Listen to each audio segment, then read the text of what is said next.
Please be seated. First item on the order paper is member statements, and usual rules will apply. Call Cathy Mason. Concordia, I want to rise today to extend my warmest congratulations to Downpatrick and County Down Railway on their remarkable success at the recent Social Enterprise NI Awards. This distinguished local organisation achieved a double win, securing not one but two prestigious awards, a testament to their exceptional contribution to our community and, of course, to our heritage. Firstly, I want to commend Morgan Young, on the Railway's Operation Manager, who was awarded the title of Emerging Leader of the Year. Morgan's journey is nothing short of inspiring, from beginning as a 14-year-old volunteer to becoming Director and Operations Manager at only 18. He has proven to be a remarkable role model for young people right across the north. His dedication to the preservation and operation of steam locomotives and his leadership across the organisation clearly impressed the awards panel and stands as a shining example of youth leadership.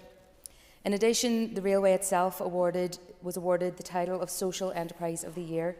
This recognition is especially significant given the challenges Downpatrick and County Down Railway has faced over this past year. Severe flooding last year devastated their premises, causing substantial damage and demanding immense resilience and hard work to recover. But despite these setbacks, the railway's volunteers all pulled together, embodying their values of determination, inclusivity and, of course, community service. As the railway celebrates 40 years of service, this award honours not only their historic and social impact, but also their ethos of accessibility, tradition and community partnership. I want also to give a special mention to Robert Gardner, whose dedication and passion for the railway is uplifting, and he truly deserves to be extremely proud of this award. Downpatrick and County Down's Railway's achievements showcase the best of the North's social enterprise and reinforce the values of the organisations dedicated to social and environmental and community-oriented goals. I'm really proud to stand here today to recognise their outstanding contributions, and I'm sure the entire Assembly will join me in celebrating their success. Harvey. Thank you, Mr. Speaker. I want this morning to draw the House's attention to the tremendous work of Operation Christmas Child, led in the UK by Samaritan's Purse. As we all look forward to the next major event in the calendar, the Christmas season, I want to take this opportunity to acknowledge the mammoth yearly task undertaken by thousands of volunteers who gather shoeboxes full of small gifts for children less fortunate than our own. The excitement that these gift boxes bring to children across the developing world each year cannot be underestimated.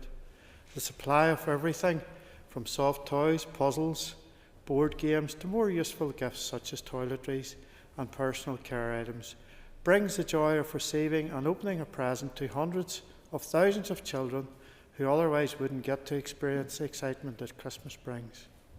This year the target will be to reach an extra 260,000 children who may never have received a gift before. Many thousands of drop-off locations are already in full swing across the UK, with volunteers receiving and collating donations from the public. In my constituency, Balnahinch Baptist Church will be the designated hub, with many others across the province. There are a range of different ways to support the scheme, through online donation as well as making your own shoebox, and many of our local secondary schools do a fantastic job in support of Operation Christmas Child. As we remember the greatest gift ever given this Christmas, the birth of Jesus and the hope of the gospel, I would encourage all members of the House to support this wonderful cause, whether it be by donation, promotion or support of those who are doing so, much to ensure thousands of children across the world who otherwise would miss out benefit from the joy this Christmas. Thank you, Mr. Speaker. Mr. Speaker, this Thursday marks Carers' Rights Day, and the theme for this year is recognising your rights. And the aim is to help carers recognise their rights and help them to access support which is available. Carers UK have estimated there are approximately 12,000 carers across the UK. 12,000 carers across the UK become unpaid carers for a partner, family member or friend every day. And that is a remarkable statistic, but probably not a surprise to members in this chamber who I'm sure know a carer or is in fact a carer themselves. The importance of unpaid carers within our society cannot be underestimated, but it's so often undervalued. Each and every day, thousands of people dedicate themselves to looking after family, friends and loved ones, and many of whom have disabilities and health conditions themselves. They are doing some of the most important and valuable work in our economy. And so while it's important that carers know what their rights are, I'm also determined to do what I can in this place to ensure their rights are enhanced. When the Employment Minister brought forward the consultation to his Employment Rights Bill, the Good Jobs Bill, it was very disappointing that paid carers leave was omitted from this, particularly given we had a motion in March 2024 where we supported provision of paid carers leave. To those who are juggling unpaid care with work, paid carers leave is one small way that we can ensure our carers are able to take time off to look after their loved ones. So ahead of Carers' Rights Day, I would urge the Minister to reconsider the omission of paid carers leave from the Good Jobs Bill proposals and ensure that the rights of carers in Northern Ireland are not just maintained but enhanced through legislation. Evidence shows that it wouldn't just benefit the carers, but it would also help the economy and lower our spending on social security, making it a win-win policy for everyone. Alliance will continue to champion the importance of this issue and support carers across Northern Ireland. Thank you. Armstrong. Last night I attended the Ulster Farmers Union rally at the Icon Exhibition Centre in Lisburn. Over 6,000 farming folk attended this rally in a phenomenal show of strength in opposition to the Chancellor's proposed draconian taxes on farm succession and inheritance. What was most noteworthy was the number of young people attending. These are our future farmers, and we owe it to them to safeguard their future livelihoods. They were there to send out a message of confidence in and commitment to their industry, but they were also there to share their fears about where this taxation policy is taking us. There were many older farmers present too, in fact all generations, and this signifies the threat being felt to this industry in Northern Ireland.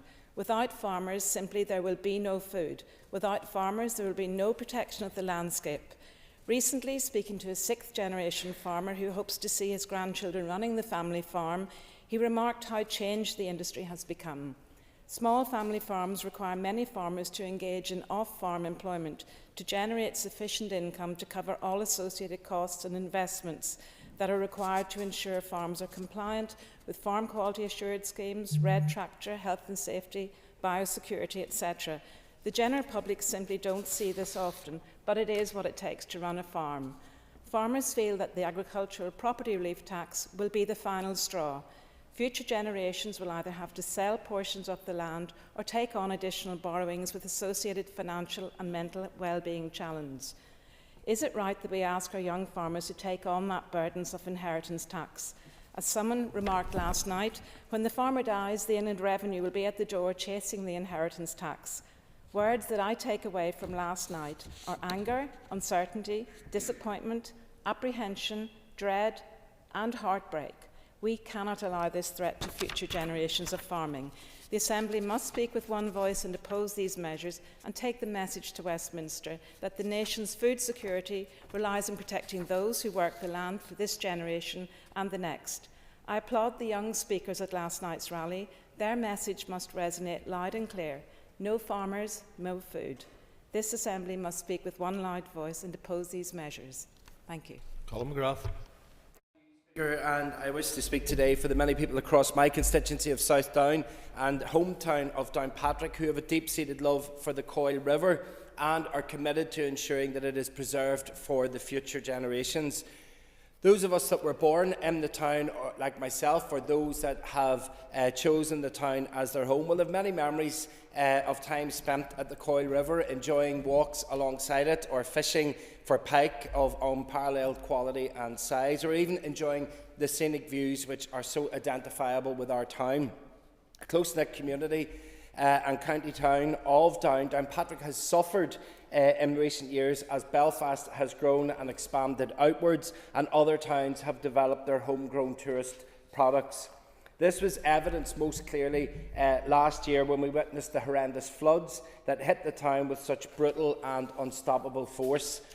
Those of us that were on the ground that day orchestrated what was initially and largely a community rescue operation, whether it was to help people stuck in cars that were submerged in water or to salvage family-run business stock. The floodwaters reflected in many ways Downpatrick at its very best.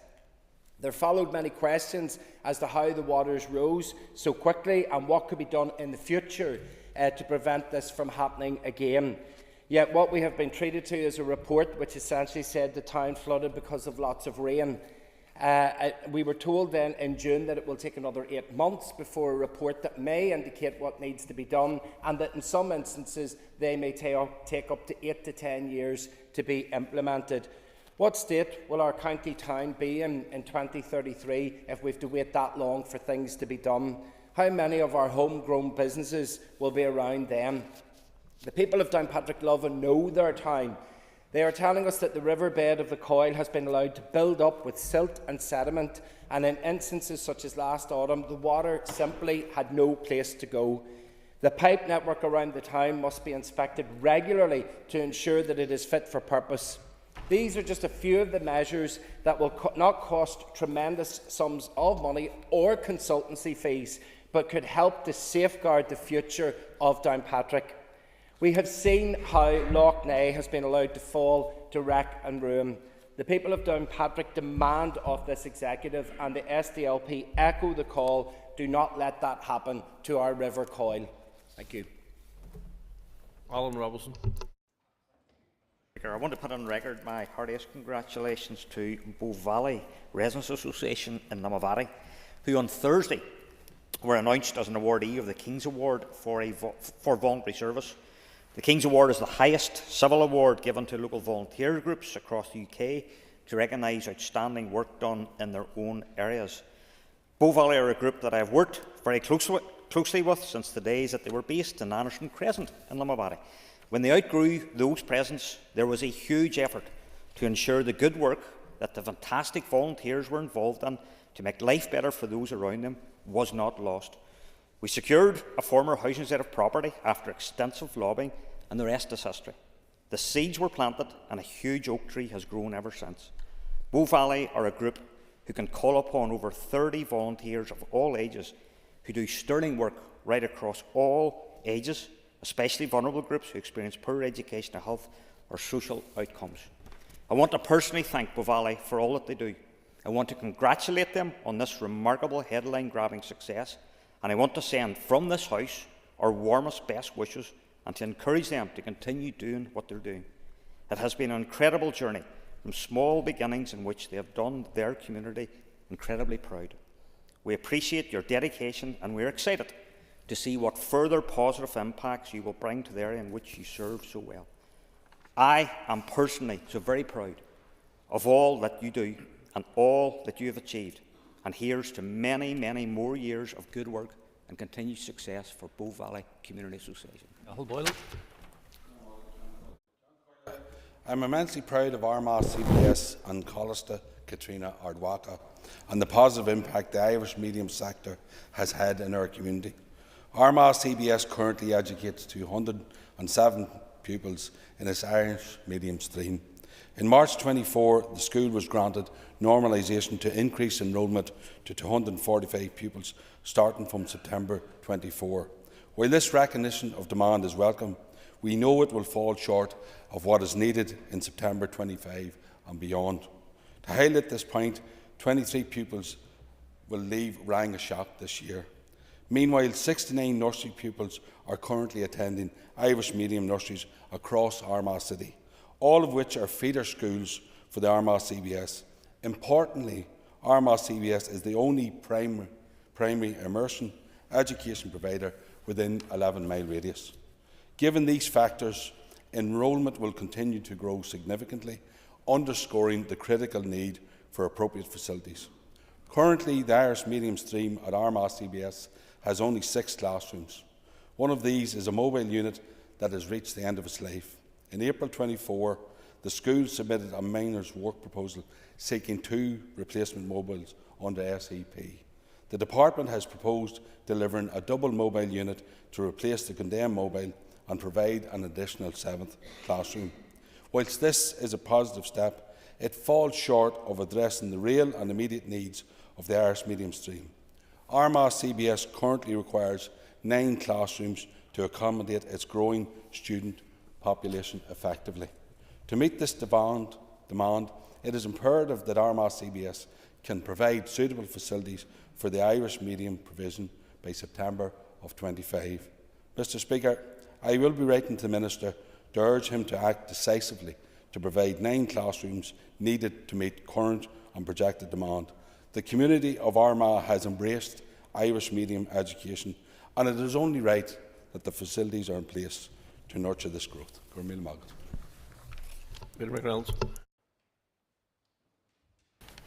Thank you, Mr Speaker, and I rise as Chair of the All-Party Group on ADHD, and again on behalf of the ADHD community who are currently being failed by our health system in one of the most unjust ways I've been involved in for some time in politics.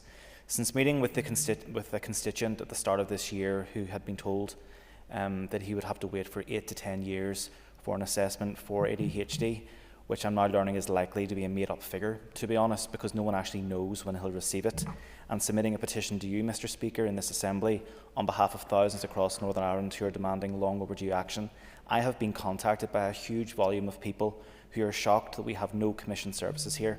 To make matters worse, we have no record of how many people are actually waiting for a diagnosis because there's no need to keep them. The latest injustice is that some who have gone down the private route for a diagnosis, which is now grossly oversubscribed, they are now being told that their shared care arrangements are coming to an end by their GP, and if they're lucky, they'll have 180 more days of medication, and after that, they're on their own.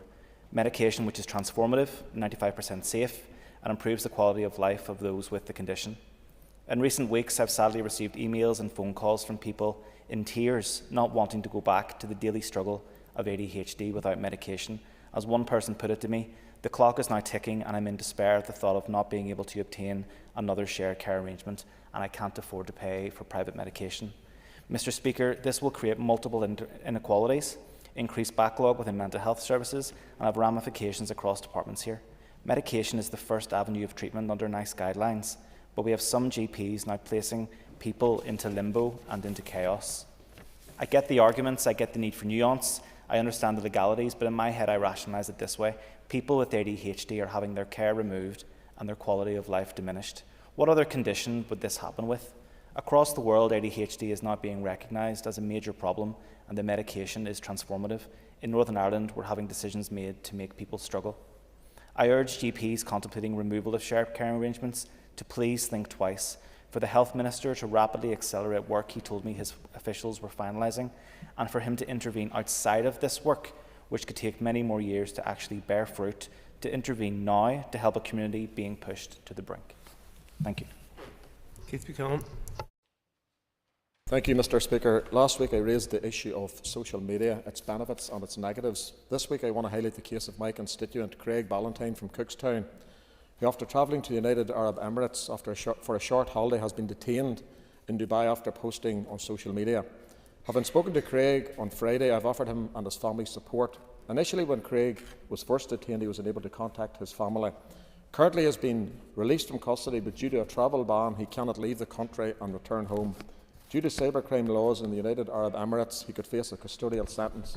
He has been transferred from Abu Dhabi to Dubai, where he now awaits the case against him either going to court or the charges being dropped. Craig was not expecting to be detained when he returned to the United Arab Emirates after commenting on an online review regarding the problems he had with a former employer. It is my understanding Craig's former employer had reported him as absconded from work with the UAE authorities when he did not appear for work, despite Craig having provided them with a doctor's certificate as proof of his illness.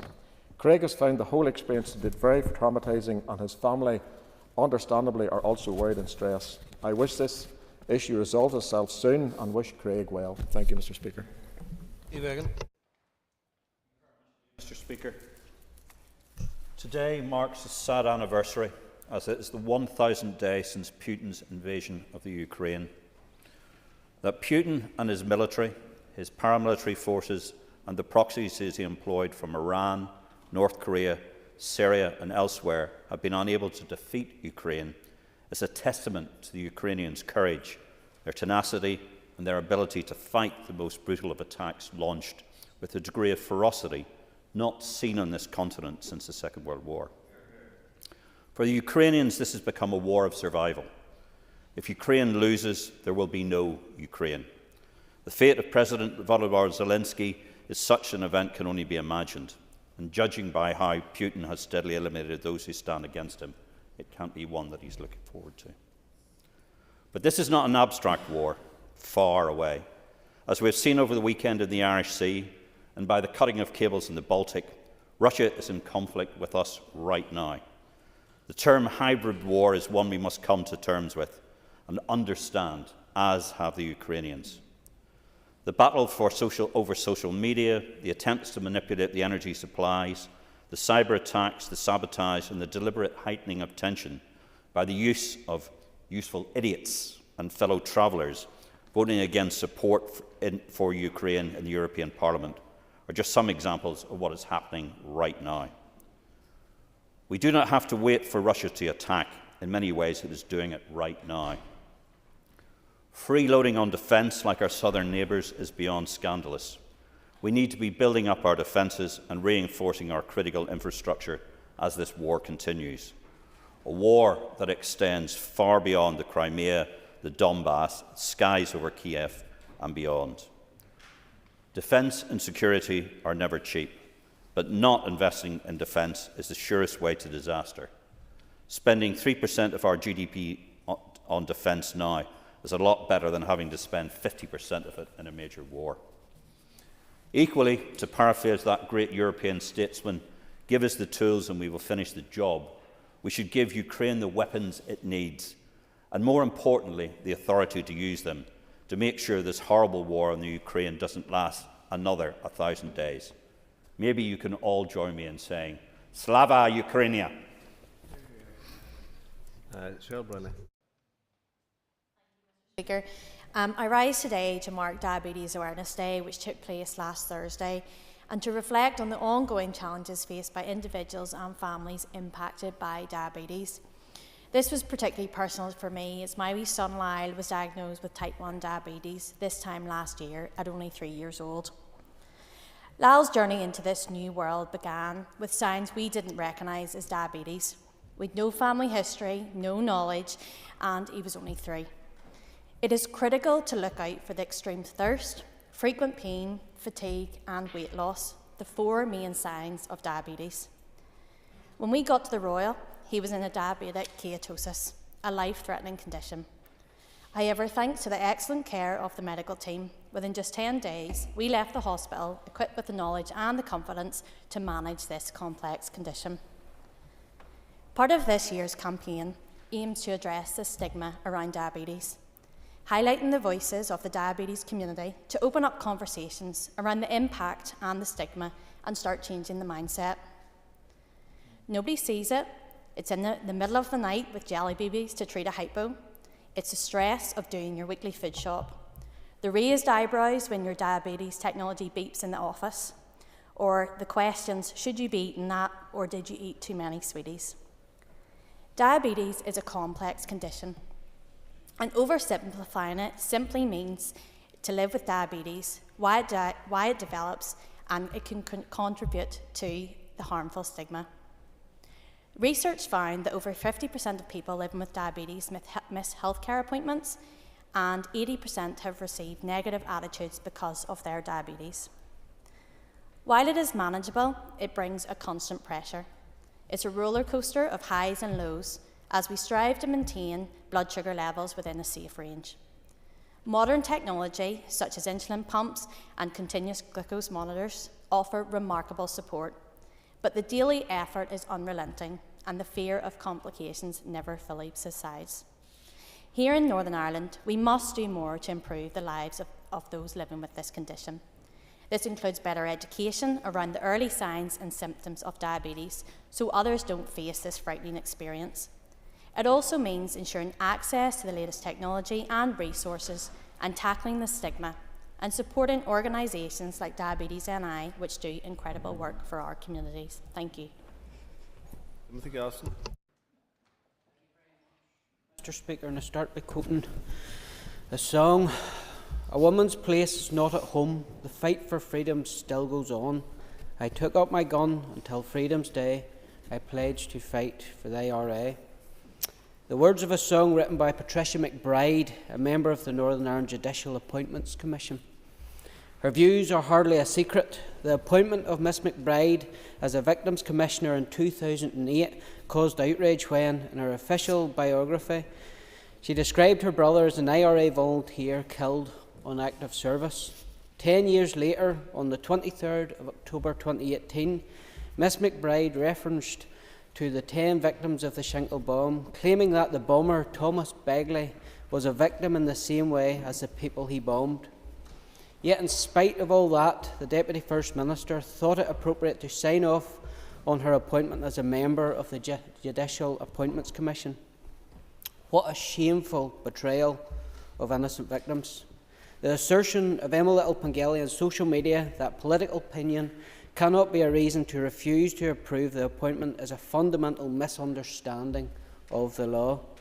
Views which endorse or express acceptance for violence and terrorism are not protected political opinion, and my goodness, I have cited enough evidence of that in this speech. Miss McBride's defence and glorification of the IRA terrorism were ample grounds to refuse to approve her to such an important office, and the Deputy First Minister should be ashamed for failing to do so. Peter Martin. Thank you, Mr. Speaker. Farmers are the backbone of our country. Agriculture contributes an enormous amount to our economy, especially in Northern Ireland. And the recent changes, including the decision to change inheritance tax and agricultural property relief as part of the autumn budget, have had devastating consequences. I believe these changes are very short-sighted and will completely ignore the obvious adverse impact they will have on the sustainability of over 24,000 family farms throughout Northern Ireland. One of these consequences will mean that fathers will not be able to pass on family farms to their sons and daughters. But societally, as has already been reflected, farming ensures food security for our country and the ability, in a time of crisis, to actually feed our nation. These appalling inheritance tax reforms could instigate the destruction of family farms that have been preserved and maintained for decades and, in some cases, centuries, as family members are forced to sell land and assets to cover the sizable bill in the wake of a parent's death. This is simply not good enough. And, ironically, as the now Prime Minister Keir Starmer said last year, losing a farm is not like losing any other business. It will not come back. In Northern Ireland, agriculture is structured uniquely, with a high number of small to medium-sized family-owned farms, and DAERA has estimated that 1/3 of all farms in Northern Ireland could suffer from this new tax. It is very encouraging to see the work of the Ulster Farmers Union in opposing these new measures, with a particularly vocal campaign receiving public backing, and has already been reflected. Last night, over 5,000 people attended a rally organised by the UFU in Lisburn, reminding us that if there is no farmers, there is no food. I would personally encourage not only the UFU, but the NFU to step up their protest if the government will not change this odious policy. The NFU, using figures from DEFRA, suggested it could be as many as 70% of farms in the UK. In fact, DEFRA has now admitted it wasn't even consulted on the new tax prior to it being announced. The DUP have not wavered in our position that farming is one of the most crucial sectors in Northern Ireland and wider in the United Kingdom. We stand shoulder to shoulder with farmers, and I know that the DUP Westminster team, led by Gavin, are currently working with others to lobby for a reversal in this appalling policy. Thank you, Mr. Speaker. Ross Bradley. Mr. Bradley, you have a couple of minutes. Speaker. I will be brief in that instance. I rise, Mr. Speaker, to congratulate a Korean-based charity, Ashes to Gold, who have been awarded the King's Award for Voluntary Service 2024. Ashes to Gold is a registered charity serving the people of the Causeway Coast and Glens area. Their work is dedicated to promoting a positive mental health and providing support to those in need. Ashes to Gold provide purposeful activities to individuals in the Causeway Coast and Glens who want to increase their confidence, motivation and self-belief while learning new skills. The King's Award for Voluntary Service is the highest award a local voluntary group can receive in the UK. It is equivalent to an MBE. The Korean group is one of only 22 groups throughout Northern Ireland to receive this award this year. With over 50 volunteers, including 8 counsellors, the Ashes to Gold team donate over 1,500 hours of their time every month to make the lives of those involved in the project much better. I take my hat off to them and I congratulate them on this very deserving award. Thank you. That concludes members' statements. Point of order, Ms. Nicholl. Thank you, Mr. Speaker. Mr. Speaker, subject to Standing Order 65(1)(c), can the Speaker make a judgment on whether the Communities Minister was guilty of a breach of good order in the Assembly chamber yesterday when he aggressively told me to sit down while I was seeking clarity around Alliance Party position in support of funding of childcare? Member for raising her point of order, and just before we get into that, I want to note that there were a number of points of order made yesterday which my office is considering. However, from initial review, there were clearly occasions yesterday when members fell short of our standards of debate, and I will be dealing with individual matters once I've completed my consideration of them. But for now, I want to remind all members and ministers that the House expects courtesy, good temper, moderation and respect in exchanges between members. Members know that I like robust debate, and I like this chamber and people in this chamber to articulate their views powerfully on behalf of their constituents, but you can still do that and demonstrate good manners at the same time. And I was brought up in a home where the saying was, manners maketh the man, maketh the woman too, of course. It covers everyone, and I expect good manners at all times. I also remind members that points of orders are for raising procedural points with the Chair, not for political point scoring. And if a member has an issue with something said in the debate, the proper response is to seek to make an intervention or respond to it in a later contribution. I can confirm to the member who has just spoken that the issue she has raised is one of the issues that I will return to. I have received notice from the Minister of Agriculture, Environment and Rural Affairs that he wishes to make a statement. I call Minister Brewer. Thank you, Mr. Speaker, for this opportunity to make a statement to the Assembly on my plans to review environmental governance within Northern Ireland. Environmental governance is about ensuring that decisions we make about how we protect and enhance our natural and marine environment are effective. They could be decisions on policy, on regulation or on resourcing. Crucially, it is also about accountability, making sure that there is proper scrutiny and oversight of those decisions and accountability for the outcomes achieved as a result of their implementation. I am very conscious of the level of interest from members and from the wider public and how we address the increase in environmental challenges we face. People care deeply about our natural environment. They worry about the degradation of sites of environmental significance and about biodiversity loss. And they want to see greater protection for our environment and greater accountability too. The blue-green algae blooms that appeared this summer and last year at Loch Ness generated very real concern and have had a real impact, including on those who live along or earn a livelihood on the loch and its connected waterways.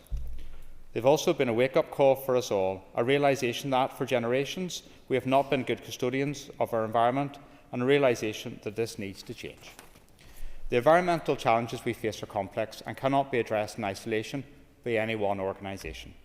That is why we are absolutely committed to working with a wide range of voluntary, advocate groups and industry representatives to address these challenges and ensure that we protect the environment for everyone who lives here. The implementation of the now agreed Environmental Improvement Plan and Loch Ness Action Plan and other policies my department has taken forward will make a difference, but there is no quick fixes. Undoubtedly, too, more could be done with more resources, and I will continue to make the case for investment in our environment. Today, however, is about oversight and accountability. It is about the steps I am taking to highlight the need for tighter governance and to ensure that we understand the best model by which this can be secured. Mr. Speaker, strengthened environmental governance has been and continues to be a key priority of mine since taking on ministerial office within the Department of Agriculture, Environment and Rural Affairs. But like Lough Neagh, this is a complex issue that will not be fixed overnight.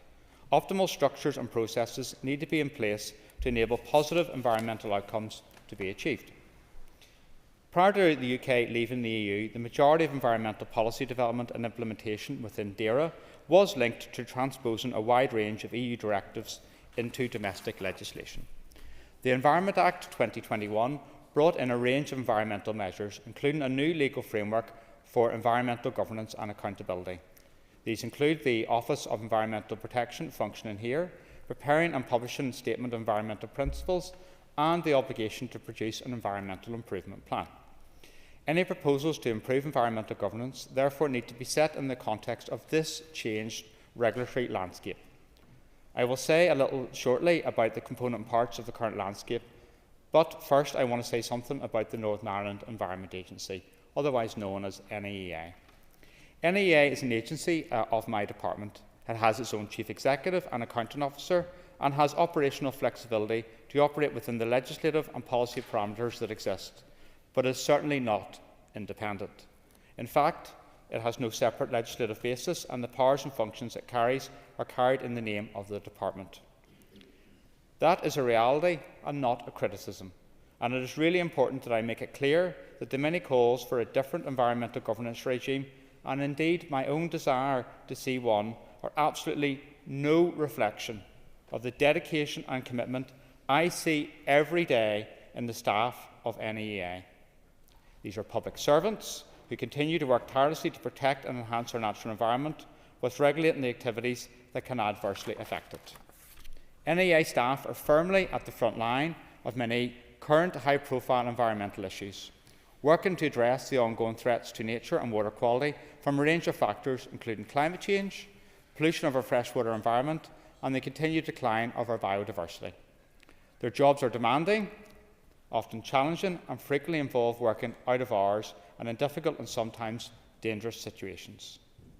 Whatever changes we might in time decide to introduce to strengthen environmental governance, these will build on the foundations laid by NEA staff, and I'd like to record my thanks to them for their commitment and dedication to our environment.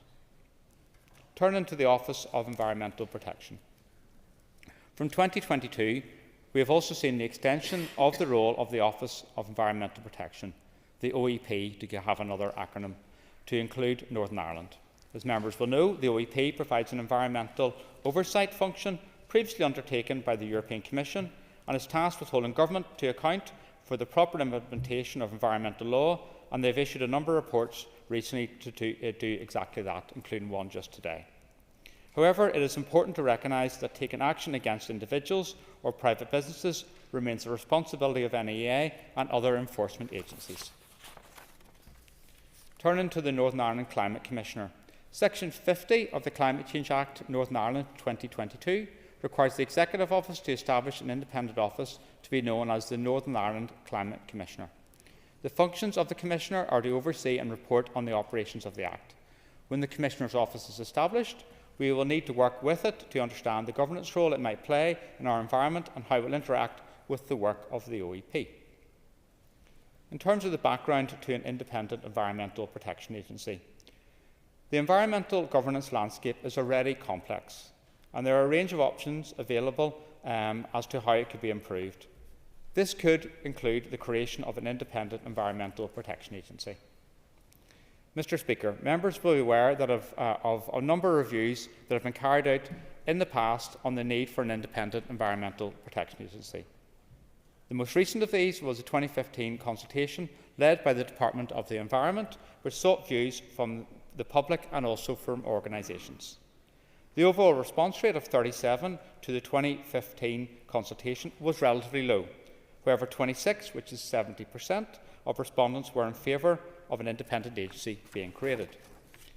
Much has changed since the 2015 consultation, including the formation of DAERA on the 8th of May 2016, when the Department of Environment functions were transferred largely into the department. More importantly, perhaps, public understanding of and opinion on environmental issues has changed substantially, and as a result of increased concerns around environmental degradation and climate change. For a variety of reasons, not least the absence of ministers and the Assembly, competing priorities and resourcing constraints, there has been little movement on establishing an independent environmental protection agency, and this has led to growing concerns and frustrations from a number of groups that feel more needs to be done. I accept this. I am therefore committed to bringing forward proposals for improving environmental governance within Northern Ireland. I am keen for such proposals to reflect a thorough exploration of models that would deliver improved and more independent environmental governance that is currently in place. In order to improve both members' and public confidence in our environmental and governance arrangements, I want to ensure that this is done right. I therefore do not plan to rush to decisions on what is such an important and also complex matter. There is clearly a need to consider the substantive issues involved in moving to a more robust model of environmental governance, and I am keen to obtain an independent view on this to ensure the best possible outcomes can be achieved. I am therefore pleased to announce today that I have appointed an independent panel with appropriate experience and expertise who will oversee a review of current environmental governance arrangements within Northern Ireland and provide recommendations for improvement for my consideration, including how to enhance scrutiny, accountability and public confidence. This may include proposals for establishing an independent environmental protection agency in Northern Ireland, including the potential shape, policy and legal responsibility of such an organisation. The estimated cost, deliverability and timeframes for implementation of each of the options will also need to be considered. The independent panel will lead a call for evidence on improving environmental governance within Northern Ireland and will use information gathered from this process, along with other relevant factors and research, to inform its recommendations. The panel will provide its independent recommendations to the Department based on its own assessment and findings, and I will not be seeking to influence these in any way. The stakeholder reference group, a stakeholder reference group will be established to support the work of the panel, and membership of this group will be confirmed in due course. Members will want to know a bit more about the membership of the panel. Dr. Vivian Gravey will chair the panel. She is a senior lecturer in European politics at Queen's University and has considerable knowledge regarding environmental governance in post-Brexit Northern Ireland. Dr. Gravey will be assisted by Diane Ruddock, who is now retired from the National Trust as External Affairs Manager, and John McAllister, who is currently a member of the Ulster Farmers Union and provides a wealth of experience of the agricultural industry. Together, they will use their experience and independent expertise to take forward a short, focused review of environmental governance in Northern Ireland, which will include a brief review of current arrangements within Northern Ireland, which will be supported by the Department's initial scoping exercise regarding environmental governance arrangements which are in place across the UK and Ireland, so they can take lessons from the various approaches that have been adopted by others. Taking forward a call for evidence and engaging with interested parties and stakeholders to understand views and opinions and identify best practice in related work areas from other parts of the UK, Ireland or elsewhere. Exploring options to improve environmental governance and consideration of the linkages and interdependencies between the environmental governance being considered and other functions and business needs within DAERA and other relevant organisations. To deliver this will require the independent panel to engage with relevant key stakeholders, including, of course, the OEP, and the process will be confirmed in due course. My officials will support the work of this panel in an administrative capacity. The terms of reference for the panel's work and how people can engage with them will be published later today. I have asked the panel to produce an interim report by spring 2025, and the review itself will be completed by summer of next year. Following my consideration of their recommendations, I intend to identify a preferred way forward, and which I will take to the Executive so we can reach agreement on any proposed new arrangements before these are presented to the Assembly.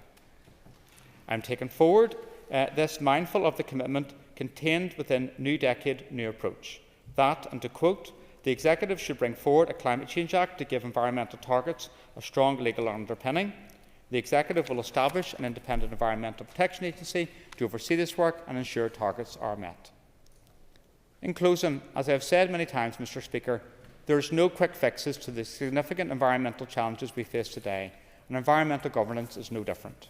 However, rest assured, Mr Speaker, I am fully committed to strengthening environmental governance in Northern Ireland, and by doing so improving public confidence in our governance arrangements and ultimately reducing our environmental degradation. I hope this announcement will be welcomed by members, as it will provide up-to-date and robust evidence to support the preferred option. This will allow us to progress this work with credibility and also with confidence. I will, of course, Mr Speaker, update members when the environmental governance review is concluded and following executive consideration. Thank you. Thank you, Patsy Malone.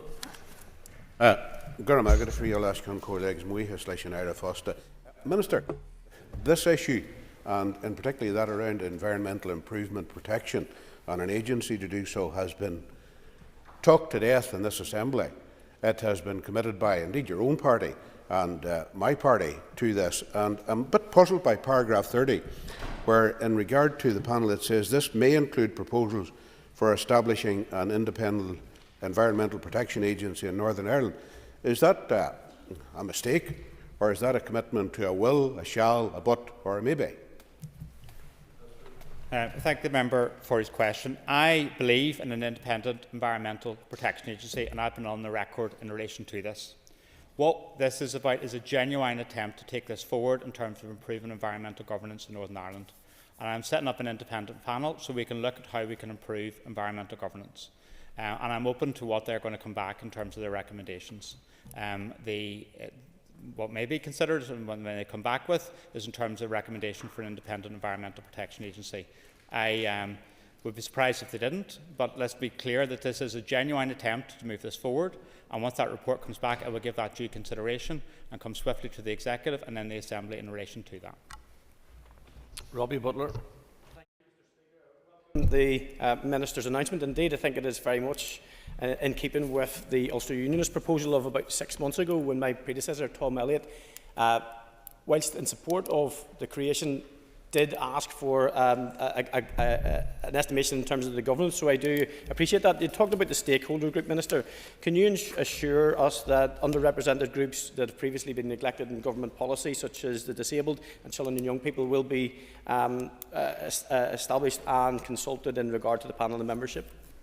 Minister. So the stakeholder reference group still has to be established, and we'll be wanting to make sure that relevant views are considered as part of that. And also, in relation to this, we also have already defined a number of groups we want to engage with as part of this, which the panel wants to do, and obviously the panel will be open to further engagement. Nicola Brogan. Assuming that the independent panel that was announced today leads to the creation of the Independent Environmental Protection Agency, that means we'll then have the IEPA, the Environment Agency, the future Climate Commissioner and the Office of Environmental Protection. If this review does lead to that IEPA, how would that affect the role of the OEP and these other organisations? Minister. So you touched upon the important issue of the complexity around this landscape that we're in. We have the Office of Environmental Protection, we have NEA that are currently in place, we have the Climate Commissioner who's going to be coming on board, we have Just Transition Commission, and that's why it's important we need to give this careful consideration, because many people come to me and they say they want an independent environmental protection agency, and I'm clearly on the record in terms of my support around that. But what I haven't heard is exactly what the function should be of that, what it should do, and how this would fit in terms of the environmental governance landscape in terms of the way forward. That is the key issue, and that's why I'm establishing this panel, so we can consider the landscape we're in and where we want to take things forward going in the future. I hear the concerns around this, and that's why I'm taking action in relation to this, and I hope people will see what this is. This is a genuine attempt to try to improve environmental governance in Northern Ireland. I could have came to this Assembly and said, I am setting up an independent environmental protection agency tomorrow. But what was the detail around that? What would the powers be? How would it be funded? Where would the accountability measures be around that? And it's important that we engage with society around these issues, and that so we can bring them forward very clear proposals which we can have the support of society within Northern Ireland and we can take forward, because we need to work together on these issues. Shell McElveen.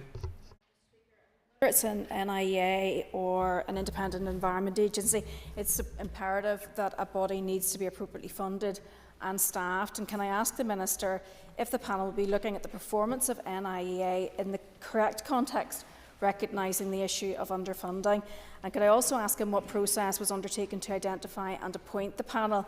And is it not somewhat disingenuous to suggest that it may include proposals when two of the panel have already stated their desire for an independent environmental protection agency? So in terms of the panel, I decided to ask the individuals to serve on the panel, and I believe they bring appropriate expertise around academia, the environment, and also in terms of agriculture, and I think they'll do a very good job, and I'm very grateful for them stepping forward and doing that.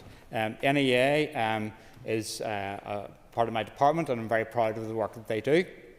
I think it's very capable individuals working within there, but as part of the issue in terms of any consideration in terms of an independent environmental protection agency, resourcing is crucial, because that also feeds into the structure of the organisation. Because you could have what you could set up as an independent body, but essentially the funding could be then determined by as part of budget rounds and stuff like that, and that could be also a consideration in terms of its effectiveness. So that's where we need to have proper consideration around how anything would be resourced going forward, and that's for the panel to engage with people and to consider. John Blair. Mr. Speaker, can I thank the Minister for the statement and also for the progress made on a review of environmental governance, and ask in relation to that, if I may, what difference he thinks an independent environmental protection agency or a similar body might make in preventing economical or environmentally damaging scenes such as those we are seeing recurring at Lough Neagh. So there's a number of issues to tease out from that. One is about public trust and confidence, and that's where the independence point arises and how that would be structured and how you would actually ensure that that was genuinely the case. Some people may say to me that other bodies across the UK, Ireland and Europe are independent, but yet they're under the direction from ministers. So when you actually tease it out a bit more, the consideration of the issue is a bit more detailed. The other one is in terms of its ability to take forward action to deal with environmental issues going forward, but also to be able to have the confidence to be able to speak out on issues of today. And the Office of Environmental Protection, in terms of the Chair, was on the radio this morning in terms of the Bathing Water Quality Report, and I think that is a constructive contribution around that. But I come here as a Minister looking for increased and strengthened environmental governance. I don't shy away from it, and that's why I think it's important it's done. Murphy. I'd like to thank the Minister for making his statement this morning.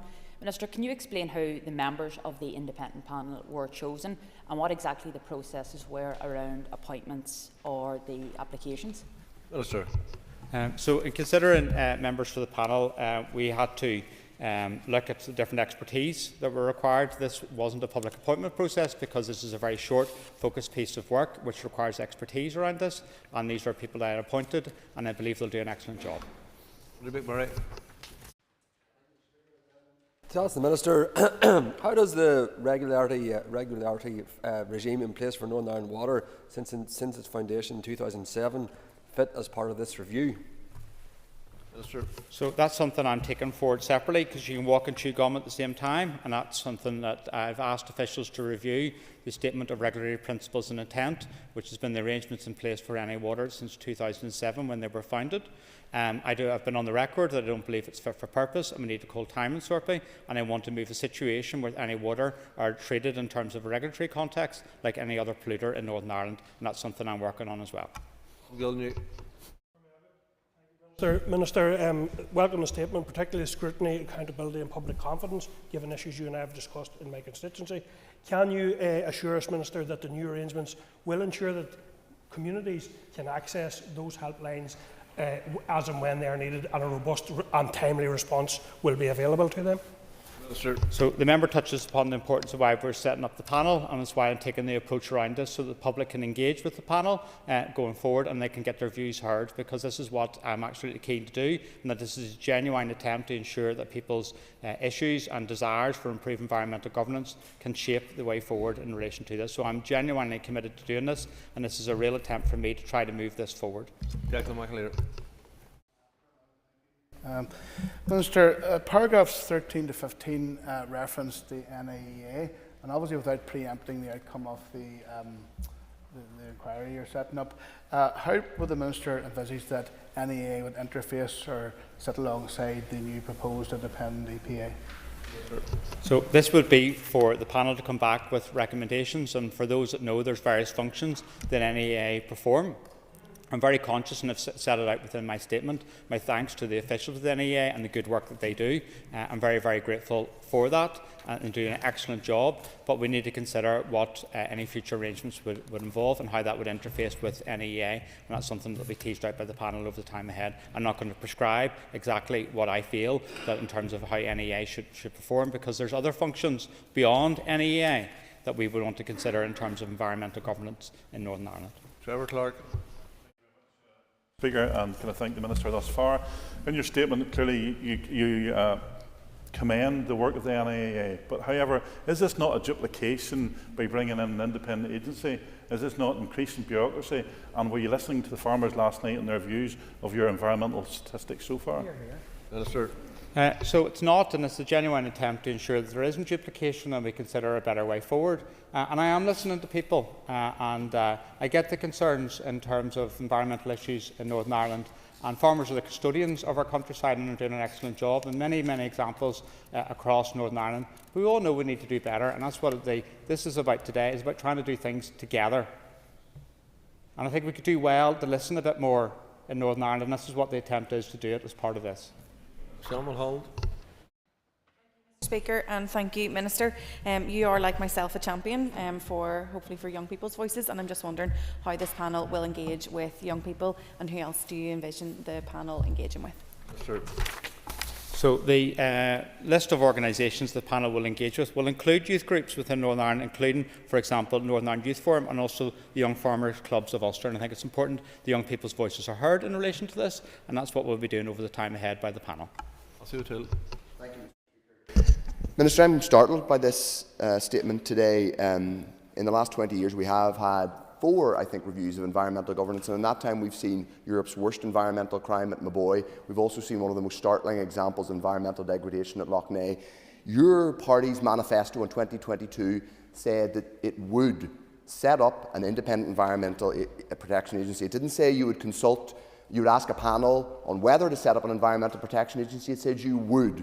Are you running scared from actually delivering on environmental protection? And isn't it the case that if this panel reviews on maybe whether to set up an environmental protection agency by next summer, there is no chance whatsoever of it passing into law by the end of this mandate? Minister. That's entirely untrue, and you know that, Matthew. You know I'm firmly committed to the environment in Northern Ireland. You know that I stand very strongly in support of our manifesto. But in this job, I face significant challenges, and one of the challenges is about how do we bring people with us? How do we improve our environment together? And that's what I am firmly committed to doing. And this is a very, very strong statement from me in terms of working with people and trying to improve environmental governance in Northern Ireland. I'm on the record time and again that I believe in an independent environmental protection agency. That is my belief, that is my view. And what I'm looking to do over this time ahead is about improving environmental governance within Northern Ireland, and by appointing this experienced and respected panel, we will be about taking this issue to another level and about doing it with the greatest respect.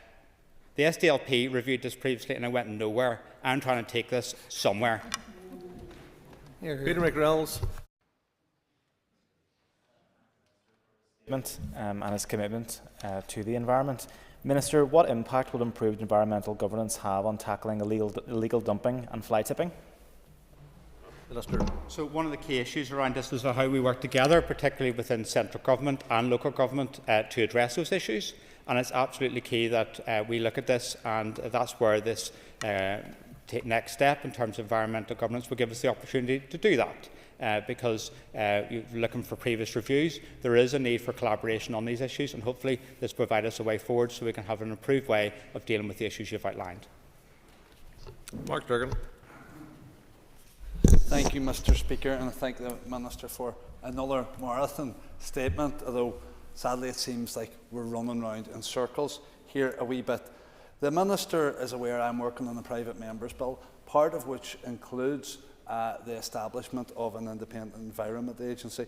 I was half hoping the Minister would beat me to it. However, this statement appears that is unlikely to be the case. The Minister referred to a review carried out by the SDLP, will the Minister accept that at that time there was a majority of ministers in the Executive who were opposed to the establishment of an independent environmental protection agency, whereas now there is a majority in the Executive and in this Assembly who have voted in the past repeatedly in favour of the establishment of an IEPA? So I'm aware of the Private Members Bill and working to constructively engage with you on that. I think there's lots of good elements within that that we were talked about recently, and I believe that is something we can work towards in this Assembly mandate. What I need to get is I need to get the Executive, and you know that we have a multi-party Executive. This is an arranged marriage. We're together, and what I need to do is bring people with us on this, and that's what I'm committed to doing, not grandstanding on this issue. Mervyn. Can I ask the Minister, thank him for a statement. In relation to last night's rally, you'll be aware of the strength of feeling among farmers in relation to Northern Ireland Environmental Agency's issue with planning. There's 200 applications in the system. Many of these applications are for replacement buildings on farms. Has the Minister found a solution to this, or is he trying to find a solution to this situation? Sure. So the member outlines the issue in terms of the air quality and ammonia in Northern Ireland and how my department as a statutory consultee is replying to relevant planning authorities in relation to that. And I'm aware of the concerns, and that's why when I took over this ministerial office in February, I inherited a number of challenges within it, one of which was the issue that you've outlined. I grasped this issue, and I've been convening ministerial roundtables to consider how we could find a better way forward. So I'm chairing those. We had a meeting last week, and we're having a further meeting in January to consider most primarily the issue in terms of replacement buildings.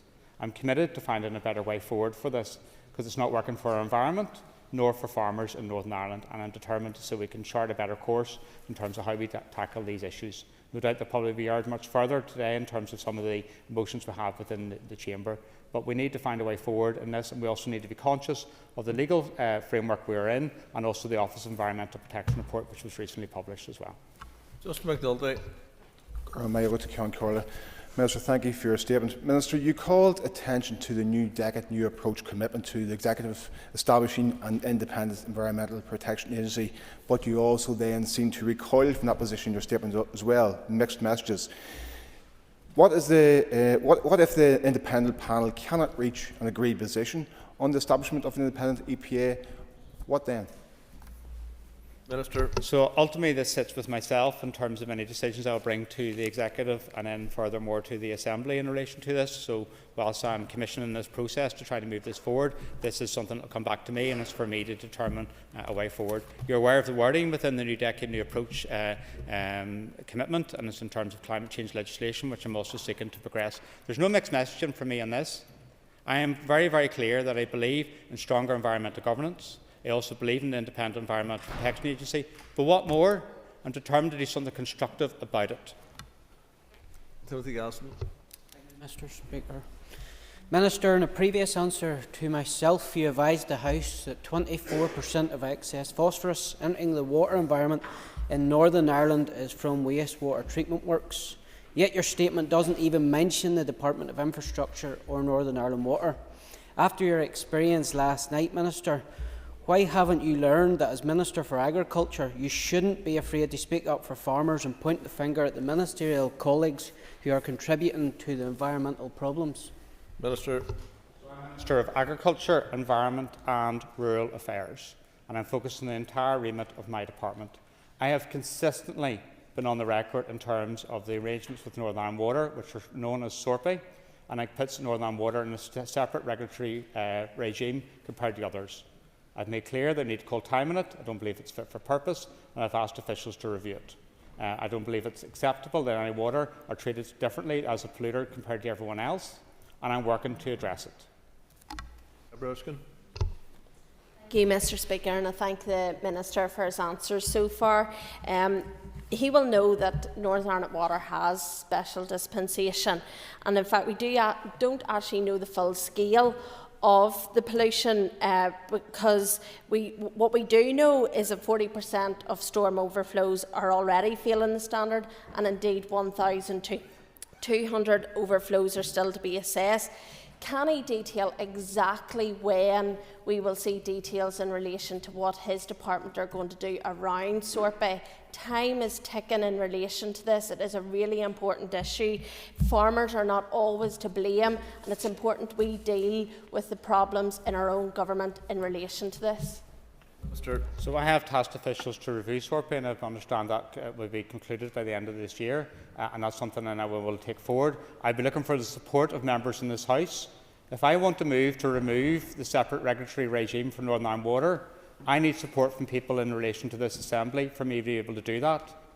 I'm very, very clear that the situation with regards to the NI Water pumping sewage into our rivers, lakes and lochs is not acceptable, and it needs to end. That concludes questions. That concludes questions to the Minister of Agriculture, Environment and Rural Affairs. Point of order, Mr. Nance. Mr. Speaker, further to points of order made earlier this morning, is it in order for me to say that I understand that some concerns have been expressed about comments that I made as I was leaving the chamber yesterday? Now, I do believe in the cut and thrust of debate. I believe that we need to robustly challenge each other in this chamber. I can give it and I can take it, but I understand that there are those in the chamber whom I have who have perhaps sincerely offended, and I'm more than content to apologise for that. I do believe that we need to continue that robust debate, but I understand the concerns that some have expressed today. I thank the member for making that point of order. We are now moving to questions to the Minister for Communities, and if members would take their ease whilst the Deputy Chair takes the chair.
Okay, members, the Speaker has received notice from the Minister of Communities that he wishes to make a statement.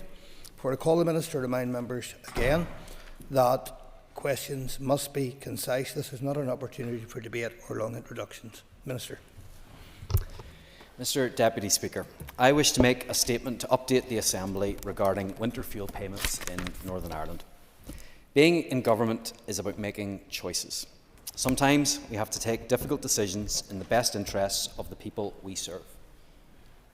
The Labour government have sought to portray the decisions around the winter fuel payment as a difficult but necessary decision. Mr. Speaker, I couldn't disagree more. I have previously set out my opposition to their move, and I will continue to make the case for its full reinstatement. It wasn't in the Labour Party manifesto. It wasn't even mooted by them beforehand. Secondly, I do not believe there will be a significant financial saving.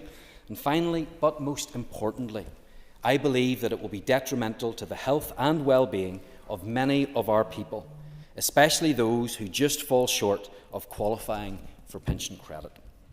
As we all know, winter brings with it many challenges, and for our older people, staying warm and healthy during these colder months is particularly important. Energy costs are not just a financial issue. They affect people's comfort, health and quality of life. The decision by the Labour government to remove the winter fuel payment from pensioners who are not on pension credit or other means-tested benefits has left many of our people feeling anxious about how they will manage their energy bills this winter. This decision has had a significant impact, and I recognise the need to act quickly to provide relief. In my statement to the Assembly on the 10th of September, I advised that I had asked executive colleagues to ring-fence any Barnett consequentials for cost of living support this winter. That request was to enable me to do whatever I could to alleviate the worst consequences of the winter fuel payment changes announced by the Labour government. And Mr Deputy Speaker, I have kept my promise. Today, I am pleased to announce that I have secured £17 million to help mitigate those winter fuel payment changes. And I would like to take this opportunity to thank my executive colleagues for supporting my bid for this funding. My goal is simple: to ensure that every pensioner in Northern Ireland has some support to stay warm and safe during the winter. We understand that the costs of fuel and energy are a burden on many households, particularly those on fixed incomes, as is the case with our pensioners. Based on the available funding, I'd asked my officials to explore options to help and support the pensioners impacted by the loss of the winter fuel payment. Following careful examination of each of these options, I can confirm a one-off winter fuel payment of £100 will be paid to all pensioner households affected by the Labour government's decision. I believe this initiative reflects my commitment to fairness, compassion and responsibility towards our older population. My officials are now working at pace to prepare and bring forward the necessary legislation to finalise arrangements. This payment will be made available to all pensioner households who have had their winter fuel payments removed. There will be no application process, as we will automatically identify eligible individuals through existing records.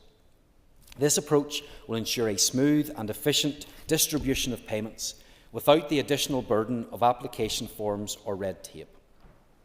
The payment will be made before the end of March 2025. However, I am working closely with officials to deliver this as soon as possible. As previously stated, it is extremely important that people ensure they are receiving all of the benefits they are entitled to. Recent pension credit promotional activities by my department have been successful, and the number of pension credit applications have increased significantly.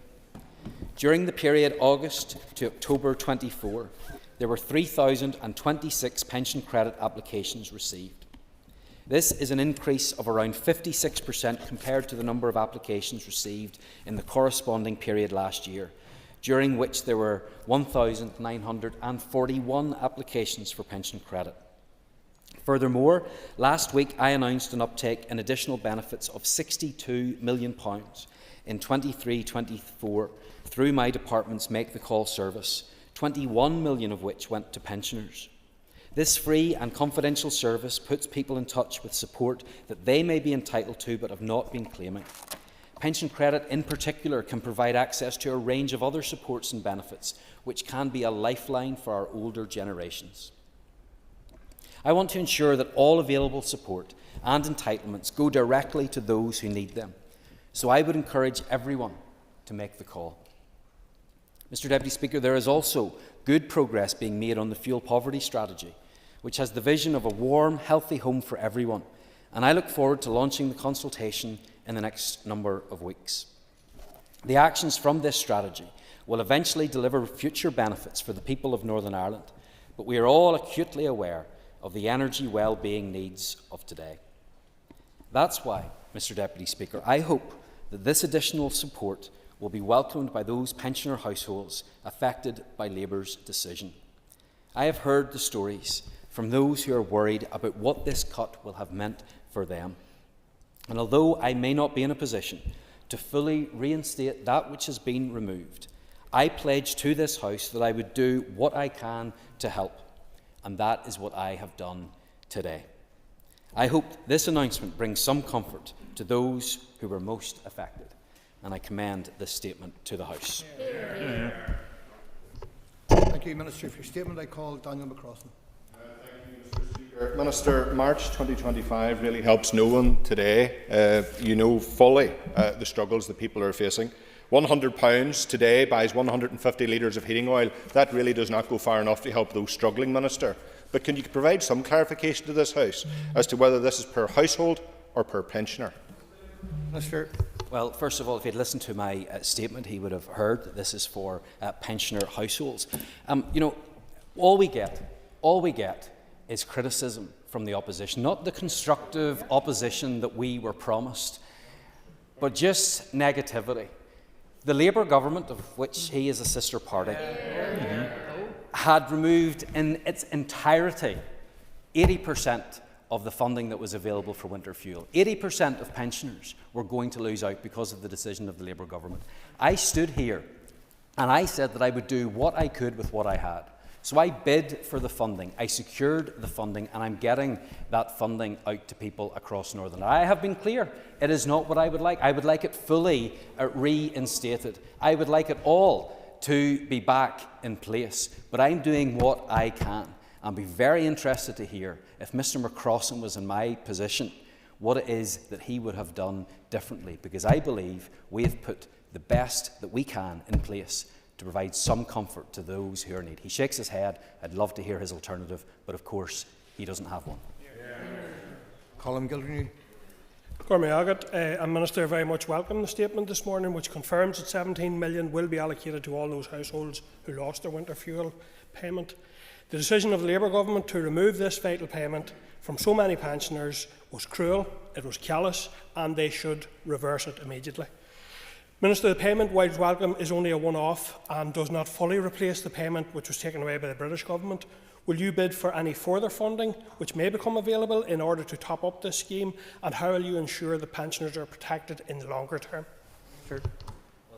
There are a number of questions there. First of all, as I outlined in my statement, this is a one-off payment for this year, because this is the money that I currently have available. If there are further extensions to the Household Support Fund, I of course would hope to be in a position to do that. But I do want to emphasise today that this is not a permanent. We're not in the position that we can do that, but we're doing what we can to help. But he does raise an important issue, which is the longer-term support, and that's why I will be going out to consultation shortly on an anti-poverty strategy. On a fuel poverty strategy. We'll also have the anti-poverty strategy in the new year as well. In terms of fuel poverty, there are many issues there that need to be addressed. That's where the funding can actually have the greatest impact for the longest period of time, and I look forward to going out to consultation and getting responses to that. But I think it is important that in the meantime we give whatever help that we can, and that's what I'm doing. Deborah Erskine.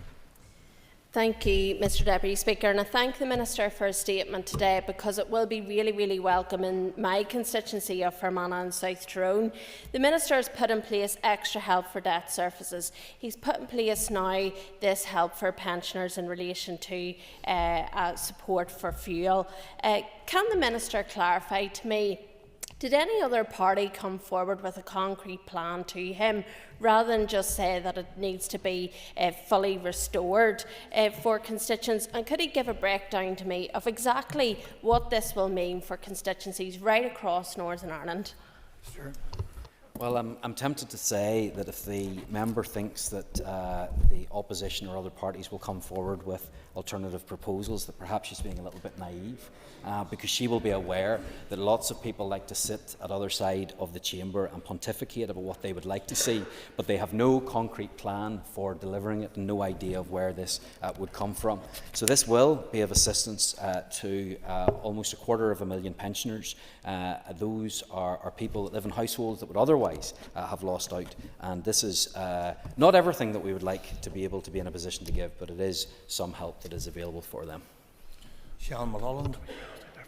Thank you, Deputy Speaker. I'm just firstly wondering why the Minister felt it was appropriate to give notice of his statement to an East Antrim Facebook group contravening Standing Order 18B before this House was notified. Maybe the Minister could clarify why. My question, though, is if any consideration was given to alternative approaches to the flat rate payment, such as a targeted system that takes into account varying levels of need amongst pensioners to ensure the funding achieves maximum impact. Thank you. Sure. Well, the first point that I would make was that I said in any online post or any comments that I have made prior to this statement today that I would be coming forward with a proposal. I did not indicate within that in those posts about what. Yes. Yes. Yes. I intended to make a statement to this House. Is that in any way inappropriate that I indicate that I make a statement to the House? No, it's not.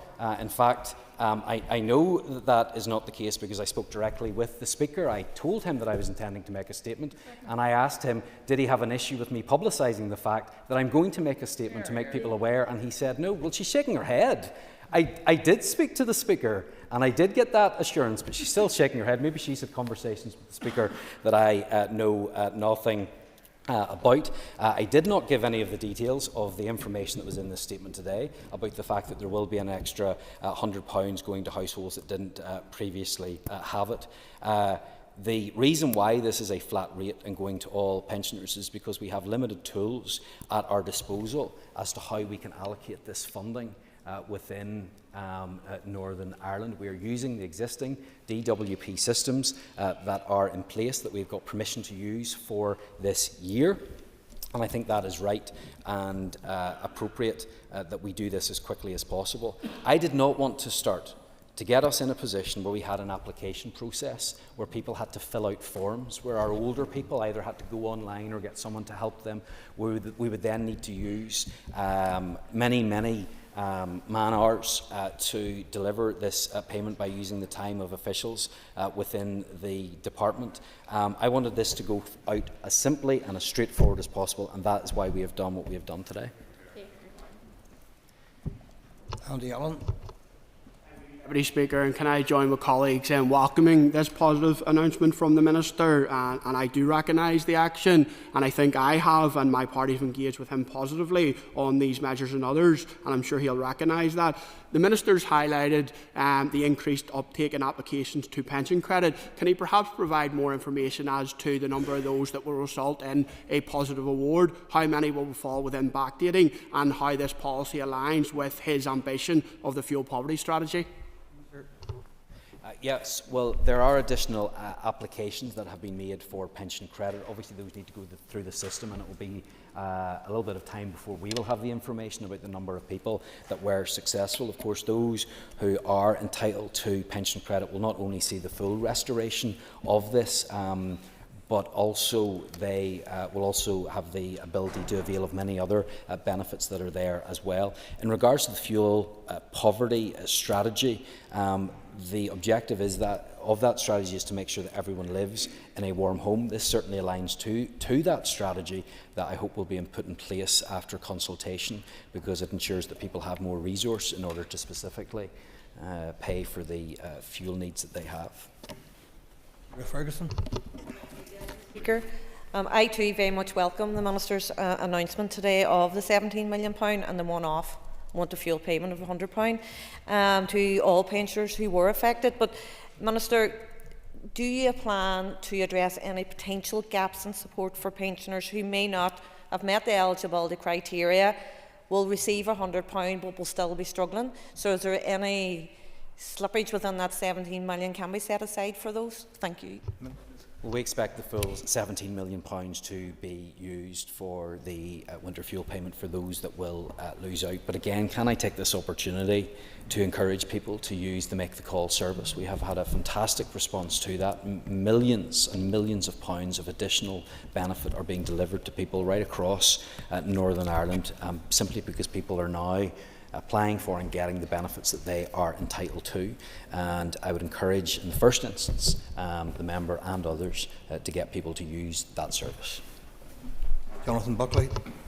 Thank you, Deputy Speaker. And Minister, I welcome this statement today. It is hugely welcoming that this is the first devolved region to attempt to deal with the deceit and the hurt and the lies of the Labour Party's decision to remove the winter fuel payment from millions of pensioners across the United Kingdom. So can I ask the Minister, what has been the attitude of the Labour Party to date in his conversations with them about potential recurring funding or reinstatement of this fund? And does the Minister believe that in the coming years we will see an overturn in this policy? Minister. Well, this is an issue that I, as the member know, am extremely concerned about and the impacts that it will have. And that's why I have raised this at every level that I have been able to as a minister. I've spoken to ministers in the Northern Ireland office, I've spoken to DWP, and together with other executive colleagues, we've written to the Prime Minister.